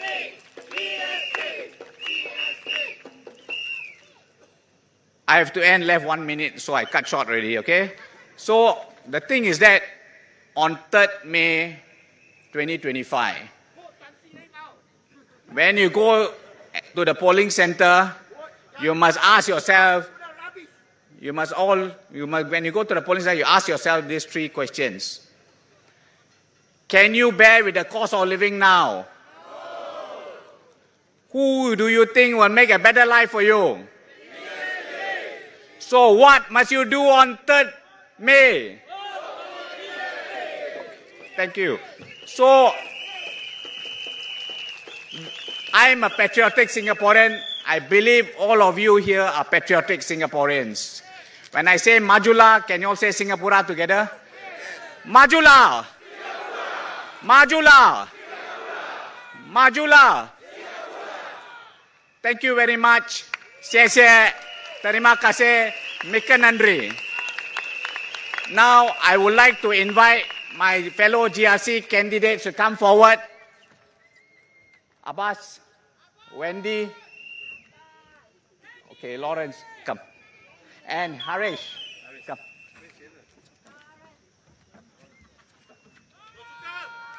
We will take a bow from you. We will see you in Parliament. Thank you.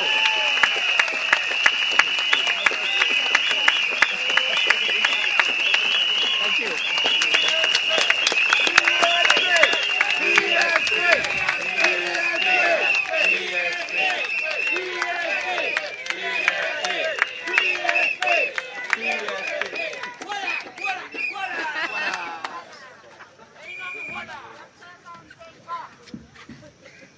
Thank you, Chua Chu Kang and Bukit Gombak team. Our next speaker is a very familiar face to most Singaporeans. She has spoken up tirelessly for you in Parliament for the last 5 years. Give it up for Hazel Phua.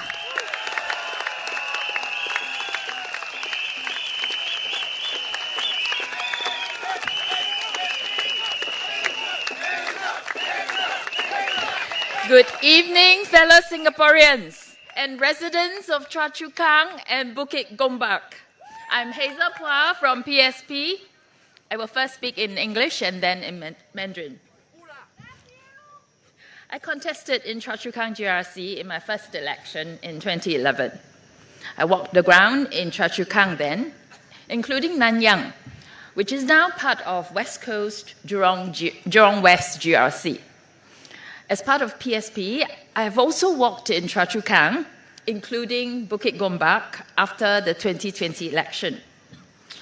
What I'm about to say next, some of you may already know if you have been following our social media. But some may not be aware yet. If you already know, please bear with me. I'm referring, of course, to the incident at Bukit Gombak on 4th January this year. Our PSP team have been in high spirits doing their block visits and wishing residents there a Happy New Year. However, what spoiled the festive mood was an unpleasant encounter. The PSP team were followed by people dressed in white who were later identified as PAP volunteers. They followed the PSP volunteers wherever they go, constantly taking photos and videos. For what purpose? Is it to intimidate our volunteers or the residents they were engaging? We do not know. This is not the first time we had encountered unpleasantness in Bukit Gombak. I personally had encountered a similar incident in November 2024 while conducting house visits in Hillview Estate. We were followed by men in plain clothes and ladies in white. And my conversation with the resident was video recorded. Ms. Lo Yen Ling, the MP for Bukit Gombak, did not acknowledge any misbehavior by her party's volunteers, but instead accused a PSP volunteer of slapping a PAP volunteer.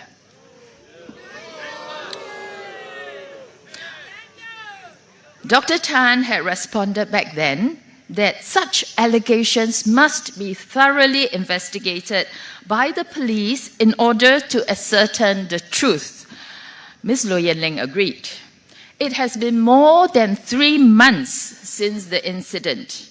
We understand that the police have finished investigating the issue and the matter is now with the Attorney General's Chambers, or AGC. We would like to call on the government to release the outcome of the investigation.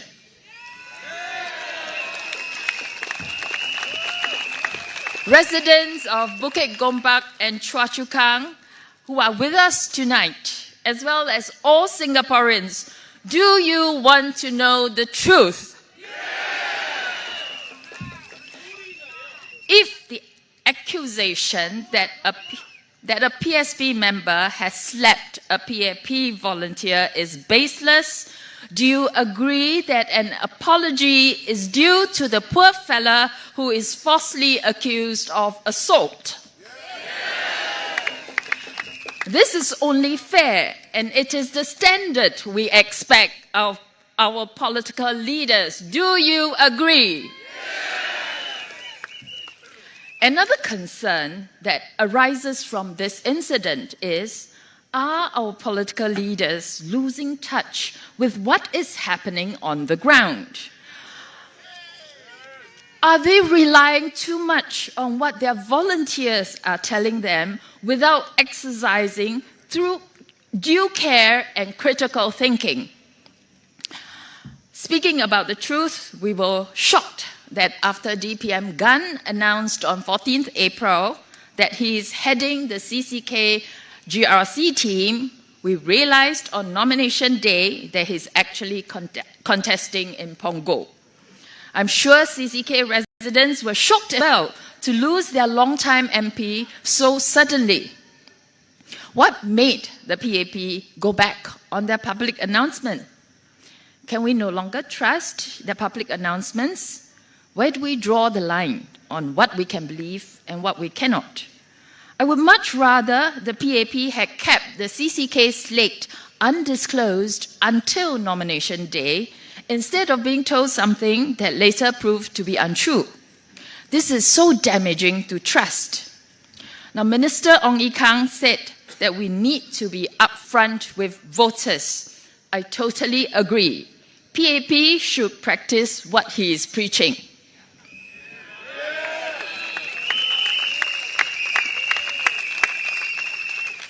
Trust building is a long and painstaking process.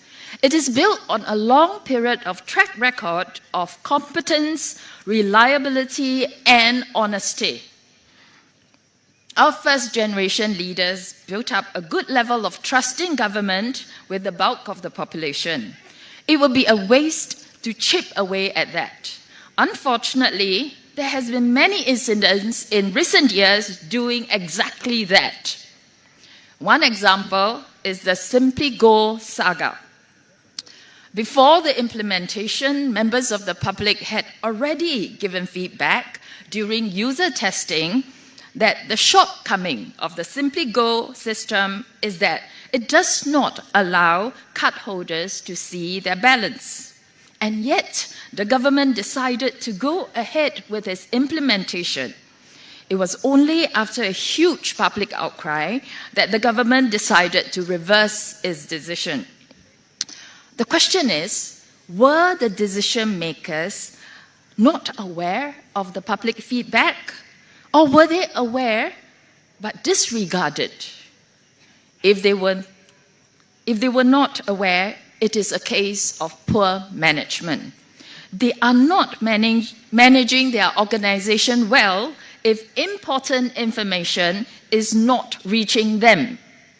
If they were unaware but disregarded, it is poor judgment. Either way, not a world-class performance commensurate with world-class salaries.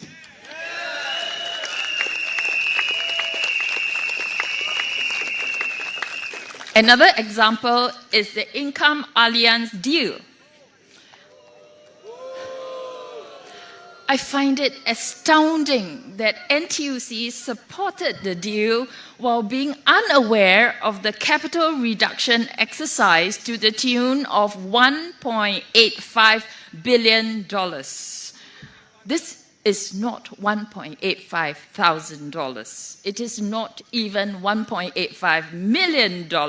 It is $1.85 billion that they are planning to take out of income insurance. In my opinion, both NTUC and Income did not perform their duties responsibly on a mega scale. And I suspect that if any of these were to happen during the time of our first generation leaders, heads would have rolled.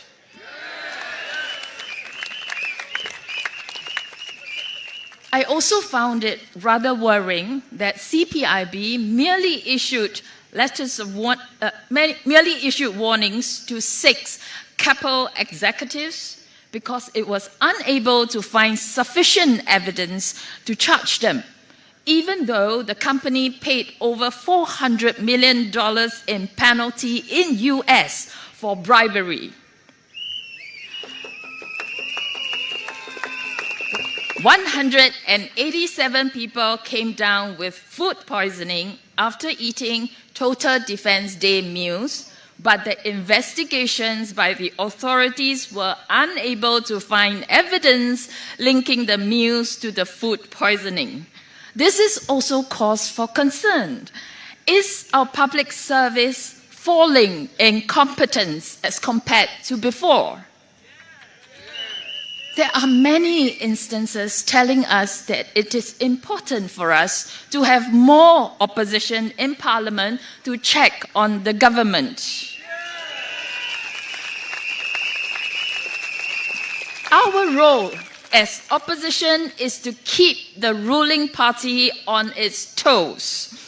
A stronger opposition will make them think through their policies more thoroughly before implementation, and make them dirty their hands to drill into the details so that they understand what you face.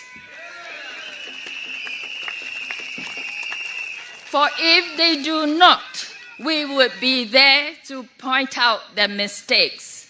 And trust me, they don't like that. Please vote for more checks and balances. Vote for PSP.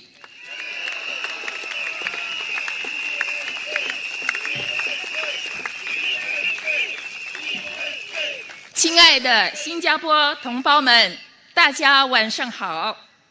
今年1月4日，就在武吉甘柏，前进党与行动党的志愿者发生了一些冲突。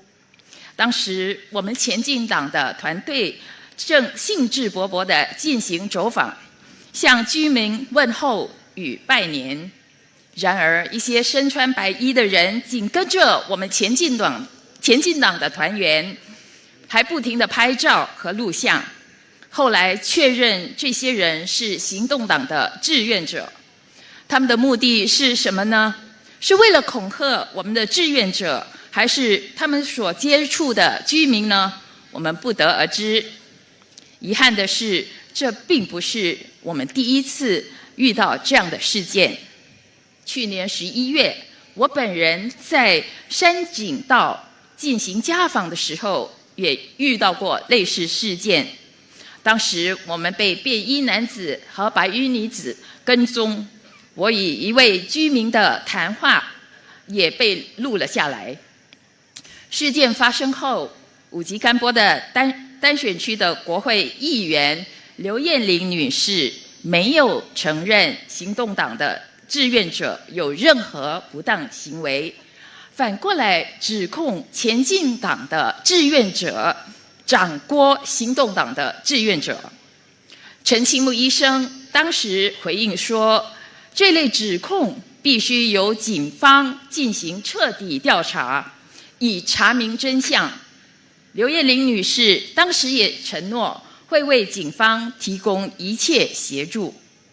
事件已经过去3个多月了，据我们了解，警方已经调查完毕，交由检察署处理。我们呼吁政府公开调查结果。如果前进党志愿者掌掴行动的志愿者的指控是毫无根据的，他应该向被冤枉的人道个歉，这样才公平，对不对？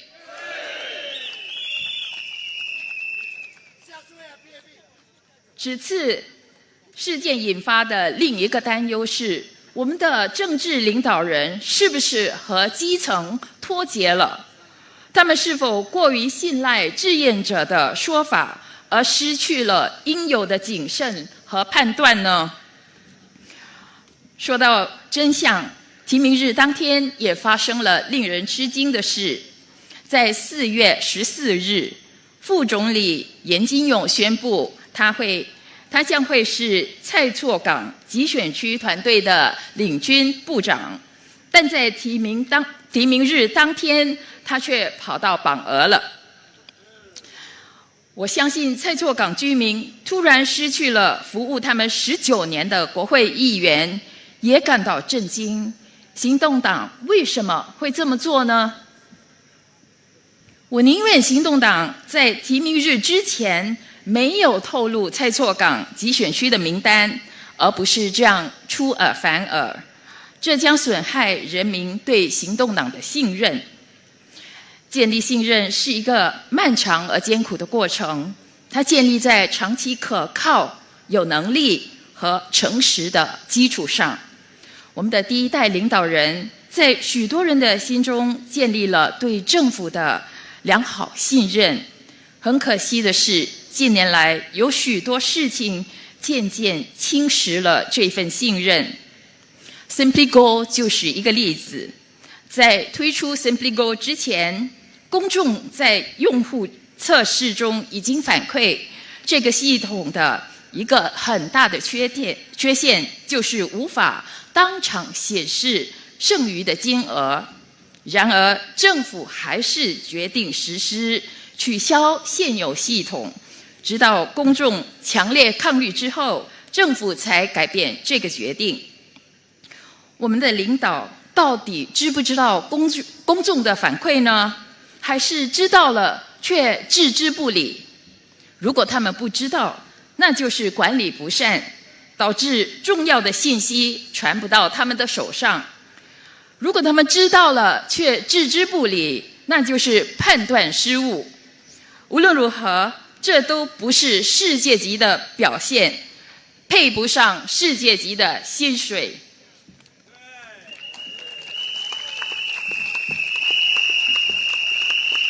另一个例子是安联收购英康保险的案例。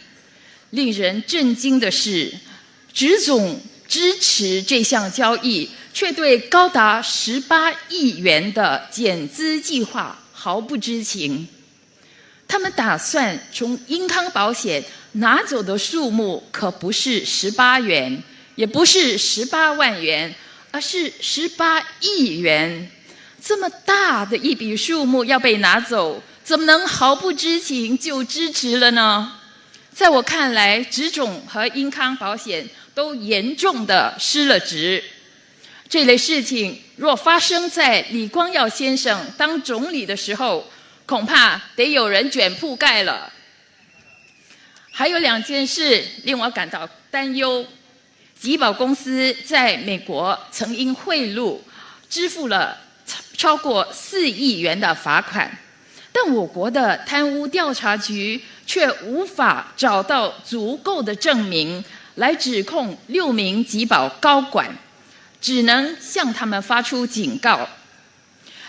最近187个人因食用全民防卫日演习的计时餐而食物中毒，但当局的调查却不能找到餐食与食物中毒的挂钩的证据，这也令人担忧。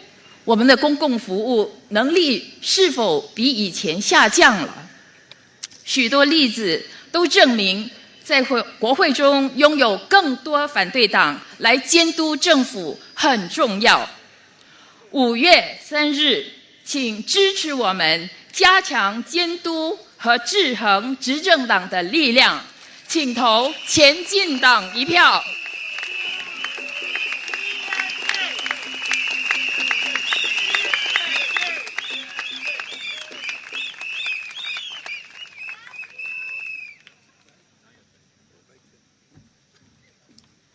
Thank you, Hazel. Now, can we please welcome the legend himself, our founder, our chairman, and inspiration to us all, Dr. Tan Cheng Bok.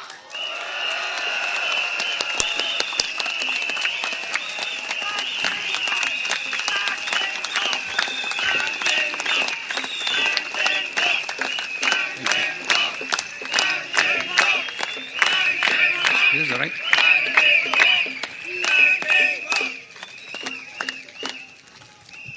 Good evening, friends. Thank you for coming. I'm so happy. I must thank God that I'm 85 years old and still looking after you. Now, many have actually asked me why at my age I should be around, being involved in politics. Actually, my answer is very simple. I care for Singapore. And that is the most important. Because if you see something is not proper, don't just walk away. We must correct it. And that's my philosophy. If something is wrong, we must correct it. Now, you have heard that the speakers. They are the candidates for the coming general election. They will be fielded in Choa Chu Kang, Jurong West, and the other single constituencies. Altogether, we'll have about 14. Am I right? 14. 13. Getting older. Okay. And I'm sure you have heard the speeches. But I just like to just say a few words on these few gentlemen who have been presented to you early. But before that, I think let me tell you that Choa Chu Kang is actually part of my hometown. I started a little clinic in an isolated place called Amakeng. It's a very small village. People are poor, they keep chicken, grow vegetables, and when the rain comes, some of the produce are all destroyed. But I enjoyed practicing there. But we were all resettled. And where were we resettled? In Choa Chu Kang.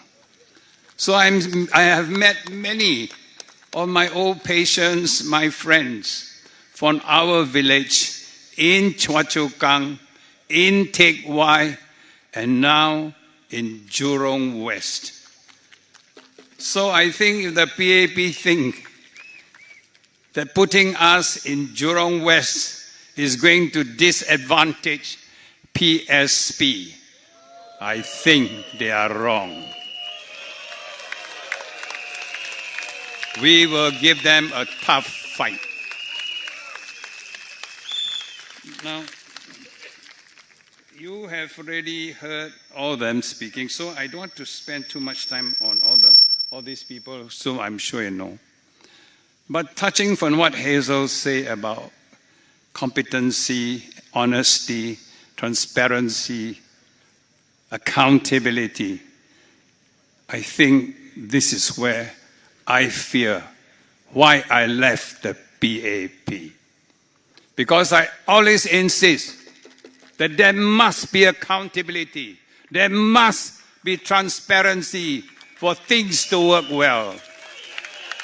And when we see it when they are not doing that, it will be a shame if we just walk away. We must take it head on and tell them that, no, this is not the right way to govern Singapore. But having said that, when traced together, remember the COVID incident? The PAP actually asked us to help out in this trace together. And our friend here. We have the expertise. We could not have given to them. But for Singapore's sake, we break down political barriers and think of a Singaporean. That is why I say, go, Harish, help the government. We must not be selfish, because at the end of the day, the country matters. And if we have important measures that we have, we should share for the interests of this country.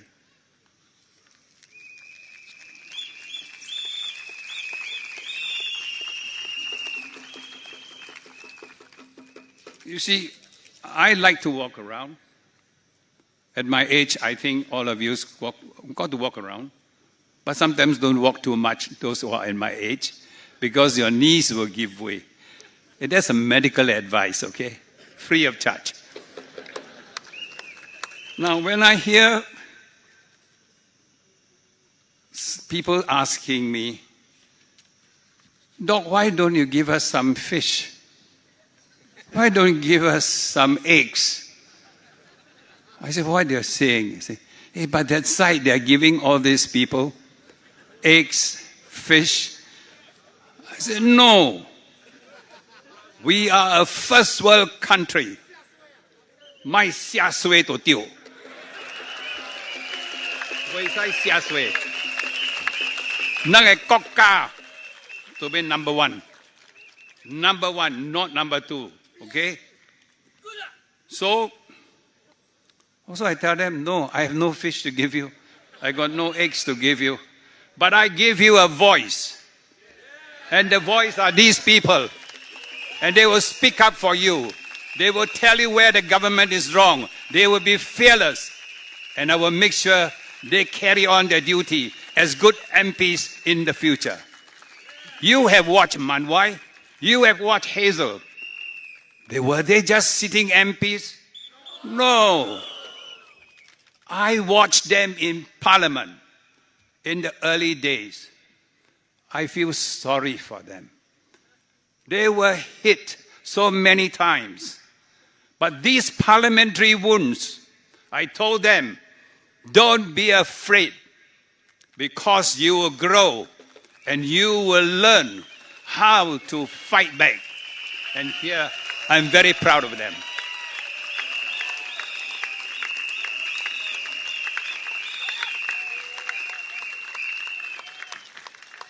But I don't know whether the government really hear you all or not. But I hear you. When you tell me your price of coffee, a cup of coffee, Nala, how much more? So much more. And also when you go marketing our housewives, they tell me $30, I can't buy much. Now these are genuine problems. So I think we hear you, but they didn't hear you. And the evidence is so clear. Look at the budget. Look at the budget.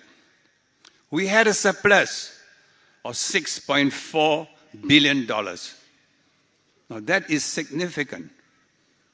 They increased the GST from 7% to 9%. And yet they got a $6.4 billion surplus. That means they are not listening to you. Because if they had listened to you, it would at least stay at 7%. So they did not listen to you. But you must ask yourself why they didn't listen to you. I think you must look at our whole political structure now. Because the people who's manning the political systems are the same kind of people. My time, the people who entered parliament are made up of people, ordinary people, trishaw riders, taxi drivers, doctors like me, trade unionists. We were all there. So there was a big group of people with different ideas. But now, be careful. They are picking men and women from the civil service, from the army. This is dangerous. In medical terms, I call it inbreeding.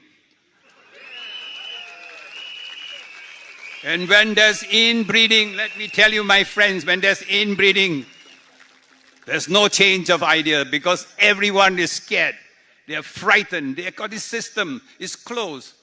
So there's no one who tell their leaders that they were wrong. During my time, when they promoted the nominated members of parliament, I stood up and said, no, every member of the House must get elected, must gain the confidence of all of you to get a place in the House. So I voted against the NMP. It wasn't easy. Of course, they got angry. But you must stick to your principles. And the principle is very simple in this one. If you don't ask the people, you don't just come in, you don't just walk in, you gain a mandate from the people before you can be a member of parliament. So, what I'm telling you, our system is beginning to change. When I became a member of parliament, actually Lee Kuan Yew asked me, I told him honestly, I wasn't enamored with the PAP. He was shocked. But, you see, he's a great man. He said, I don't want yes men. I want people who will tell me off. People with no hidden agenda. And he recognized that we don't have hidden agenda, but we always speak for the people. So this is what my fear. What is our system getting into? If we don't put a stop to it, we will have a whole parliament of ex-civil servants who implement the policies and now, who carve out the policy and now implementing the policy. How do you expect to change? So, you must really consider to bring in people, different kinds of people into parliament, to get that diversity of views that diversity of opinion, then we can have a good debate. And out of a good debate, good outcomes will come. Without good debate, I tell you, no. My time again, I have to tell you, when they had conceived this educational change, I stood up and said, this education system then would have stratified our society. The rich be there, the poor will be here. But we will never be a nation when we are so stratified in so many layers. So, what I'm still here, standing before you, I want to convince you. You must make that change.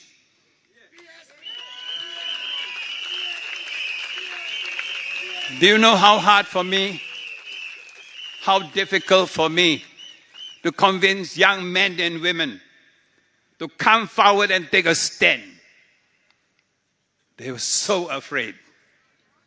But they were not afraid. They chose to come with me. The 9 old chaps who come and set up my party, they were men of courage. So let me tell you, Singaporeans and people of Choa Chu Kang, this is our country. Help me make this change. So on 3rd of May, think carefully. You must get more opposition. It's not just PSP. People from the Workers' Party, SDP, they're all our friends.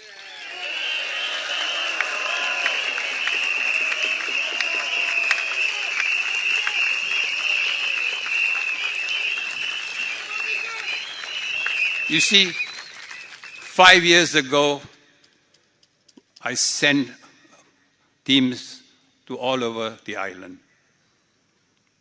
I wanted footprints, but we made a lot of mistakes. So I'm telling you, don't worry, make mistakes. But this round, we consolidated our position. Why we consolidate our position is because I want to make sure young men and women like them must go into Parliament to make the change.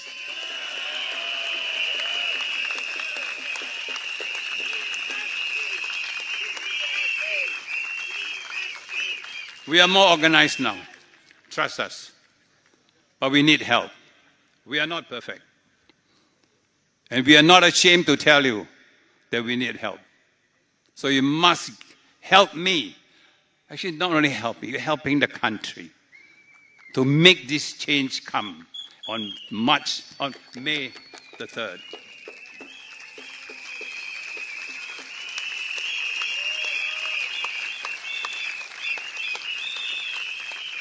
So we have come back now.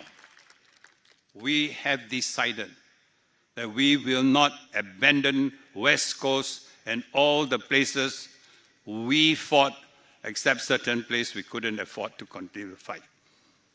Why? Because it's a responsibility. We don't want to run away from West Coast, where we had very marginally quite close to winning. So we are back, and we are more prepared to serve. And we have to bring the change. Remember, my friends, remember, the PAP has no monopoly of power. You all must come forward and be counted that this change must happen this coming May, 3rd of May. Thank you very much.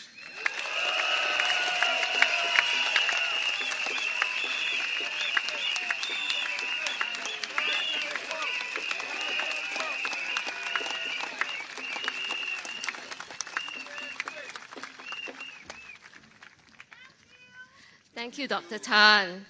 And now we come to our final speaker of the evening, a tireless champion for the people. Please give it up for Leong Man Wai. Thank you. Thank you.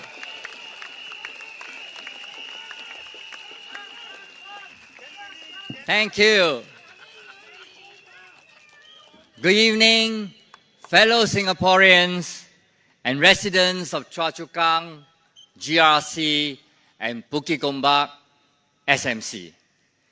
A big thank you to all of you for coming today and have spent the last 2.5 hours standing there listening to us. And I can see the number of residents is still increasing. People are still coming in. I must also thank the two ladies who have put up the two placards for Dr. Tan and myself. It reads, Dr. Tan, I love you. And PSP, Leong Man Wai forever. Thank you. Thank you.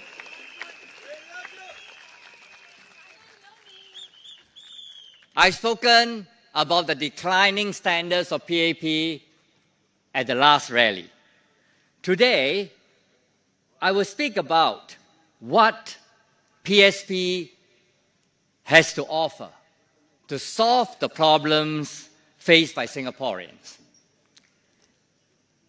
There is a very big disconnect between the Singapore of the PAP and the Singapore of the people.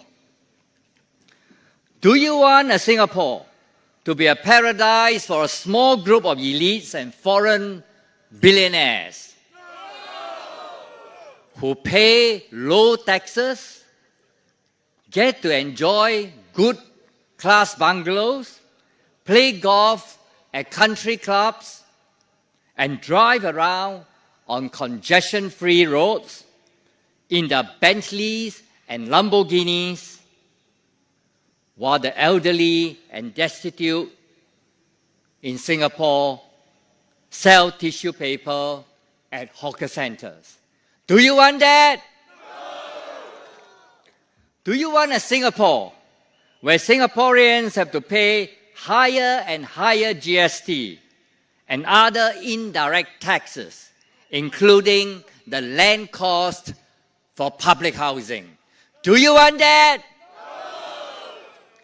Do you want a Singapore when young Singaporeans have to delay their plans to form a family because they have to wait for a long time for a BTO, which is smaller and smaller in size, but higher and higher in price? Do you want that? No. Do you want a Singapore where all Singaporeans have to worry about the lease decay, that the HDB flat they own goes to zero after 99 years? Do you want that? And do you want all Singaporeans having to downgrade to a smaller flat in order to retire? Do you want that?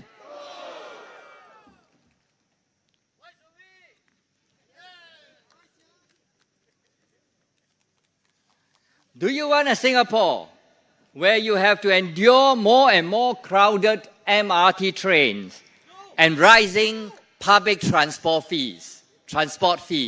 Do you want that? No. Do you want a Singapore where Singaporeans experience more and more difficulty in finding good jobs despite heavy investment in education at our world-class universities? Do you want that? No. And finally, do you want a Singapore where more and more Singaporeans are facing mental health issues because it is so stressful to keep up with the very fast pace of life, high cost of living, and long working hours in Singapore. Do you want that? So when you go to the poll on 3rd May, think about what kind of Singapore do you want? PSP recognizes this big disconnect. Hazel and I have recommended many policies to tackle the problems of heartland Singaporeans head on. Of course, tomorrow the mainstream press will say PSP is just advocating spending money, spending money, spending money. But that is not the case. Besides the $6 billion that all my colleagues have, $6 billion surplus that the government had made, which all my colleagues have spoken just now, actually, the government has far more excess financial resources, a fact that I've debated in a full motion for public finance in Parliament in February 2024. Thank you. Thank you. Today, I want to address some issues that are even deeper than what we have talked about generally on policies. And that is about the fact that the PAP government is able to have a firm grip on the finances and hence the life and livelihoods of Singaporeans is because they have full control over the land and they have full control over our CPF accounts. Do we want to continue to allow them to do that? Currently, more than 80% of land in Singapore is owned by the government. A lot of this land was acquired from our parents and grandparents in the early 1970s and 80s, very cheaply. Sometimes it's even for $1 or $2. Like the land that the government has acquired from the villages of the Ama King and also Tengah. The government's current policy is that when HDB builds a new flat, it must put the cost of the land into the reserves. We have no problem, and I'm sure many of our parents and grandparents wouldn't mind, or at least in the end they accepted that the government has acquired the land for the good of the country.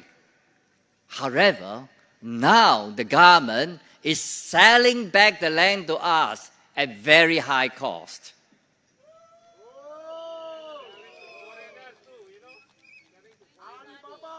One family came to see me.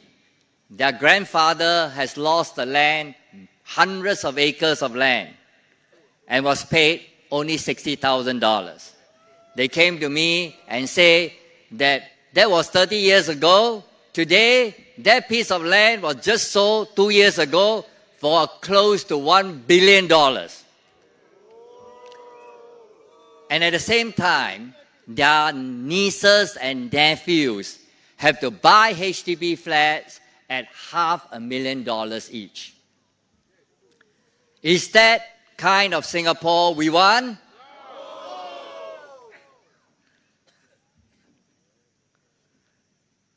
PSP wants to change that. PSP has proposed that every Singaporean should be entitled to a roof over their head without having the other Singaporeans to pay a hefty land cost for them. Why other Singaporeans? Because today, a Singaporean who buys a BTO flat, he can't afford the price if we include the whole land cost. So what the government has done is to ask all the Singaporeans to pay for it by charging the budget That means taking the money from the taxes that all of us have paid for. Currently, the state does not charge land cost for schools and hospitals. So why can't we extend this policy to public housing? We want that, right?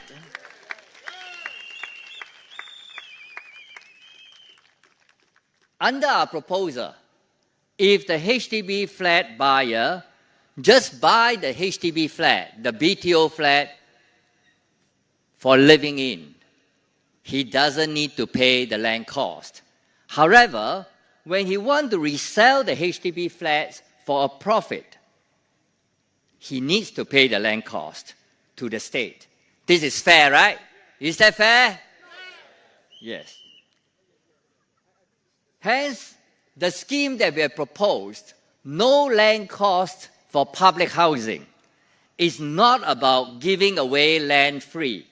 It's about providing really affordable public housing to Singaporeans who only want a roof over their heads.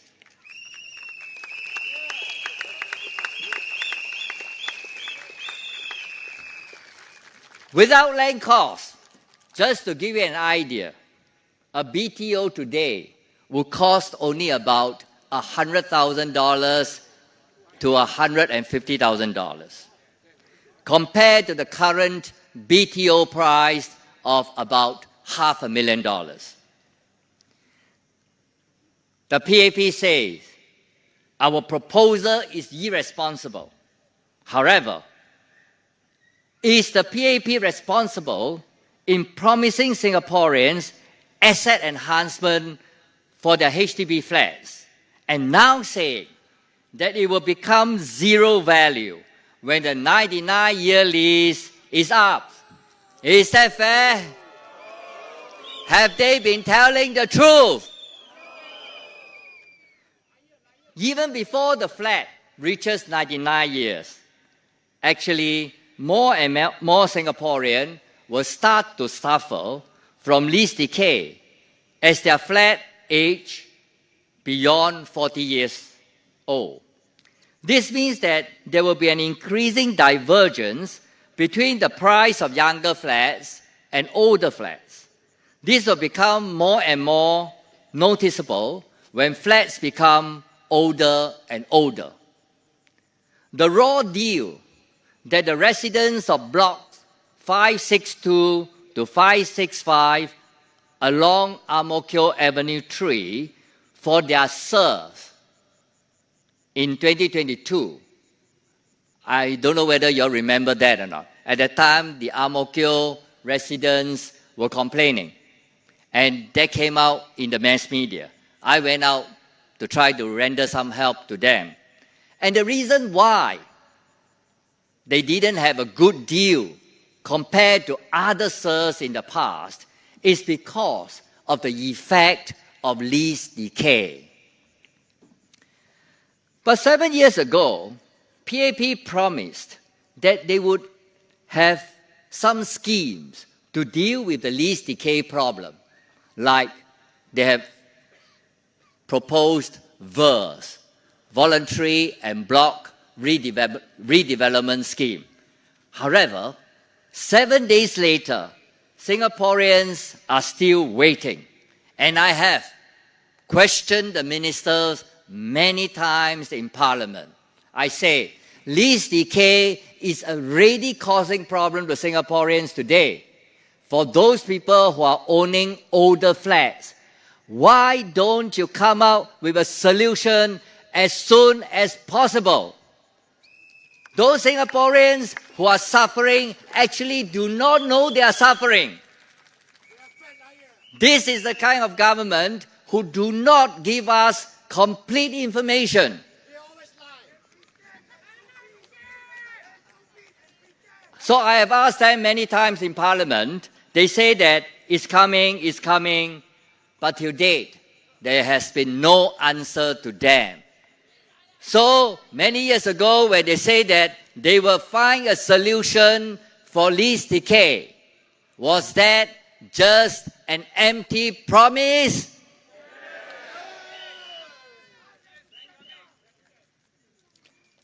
A lot of flats built in the 1970s will reach the 60-year mark very soon. Lease decay will start to have a bigger and bigger impact on our property prices. We need more certainty from the government for the sake of Singaporeans, not just empty talk.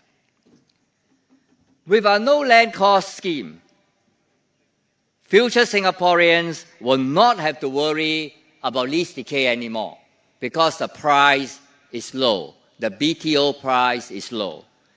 And future generations of Singaporeans will not need to worry about ever-increasing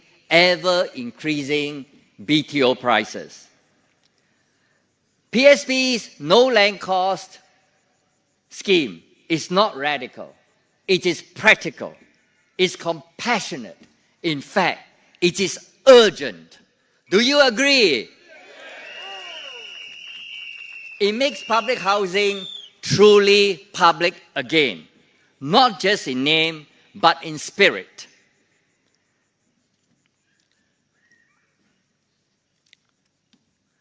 This is the kind of national policies we want to debate and find solutions for Singaporeans. We are very disappointed that the National Development Minister, Mr. Desmond Lee, who is directly in charge of public housing, did not seem to appreciate the advantages of our no land cost scheme. No wonder he has declined our invitation to a debate on national issues. He only seems to want to talk about local issues. But the national issues, which are far more important for Singaporeans to improve their lives and livelihoods, he doesn't want to debate with us.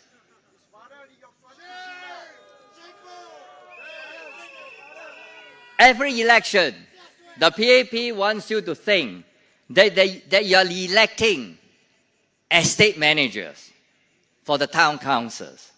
But actually, as MPs, we should be debating national policies. You are electing MPs because you want your MP to voice your problems and formulate good national policies. Agree?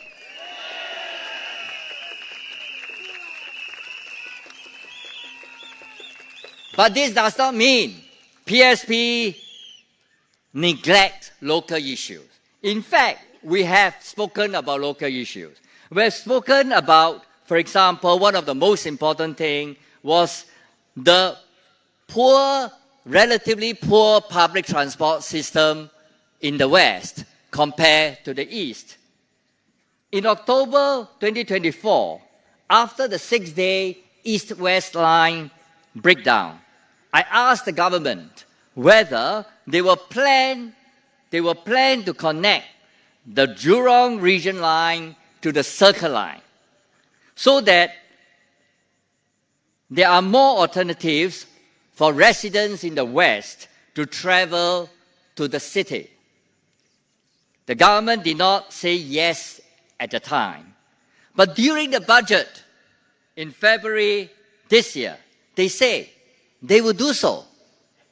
So there's a difference if there are people, there are MPs who speak up for you in Parliament.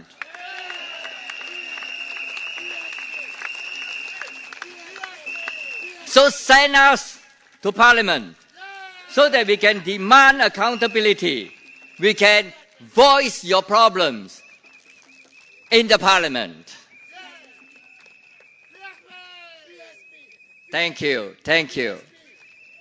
My fellow Singaporeans, the 4G PAP has lost its way. As I've said during my first rally, the 4G government is no longer the grade A government we have known in the past. for the previous generations of PAP government. We need to have a strong opposition in Parliament to hold the 4G PAP government to account and to ask questions when things go wrong.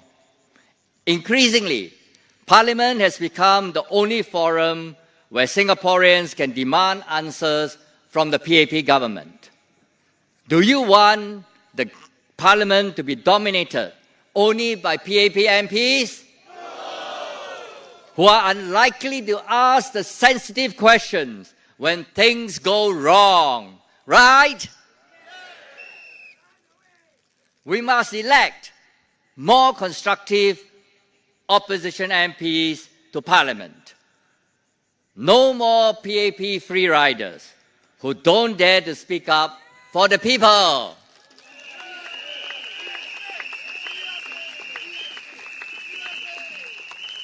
If you agree to all this, vote for Progress for All. Vote for PSP. Can you repeat after me? Vote for PSP. Vote for PSP. Vote for PSP. Thank you very much. Thank you. Thank you. Thank you. Please give a big round of applause to all our speakers tonight on stage. Woo!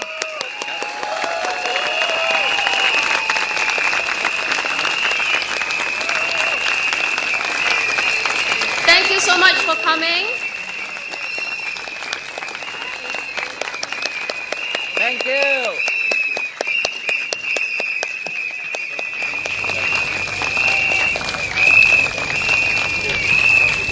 Thank you and good night.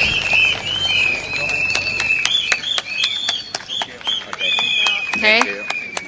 All right. Thank you, MC. Thank you. Thank you.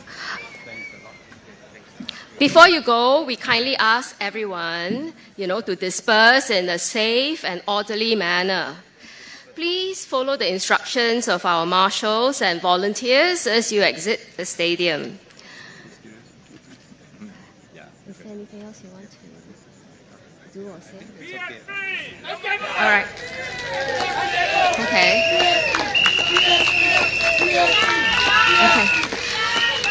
Remember, your voice matters and your vote matters. Your vote is important. Your every vote sends a signal, to us and to the PAP that you want more opposition voices in Parliament and progress for all, not just the elites. Thank you once again for being here. Watch your step as you leave the stadium. Have a great night. See you at the next rally. Good night.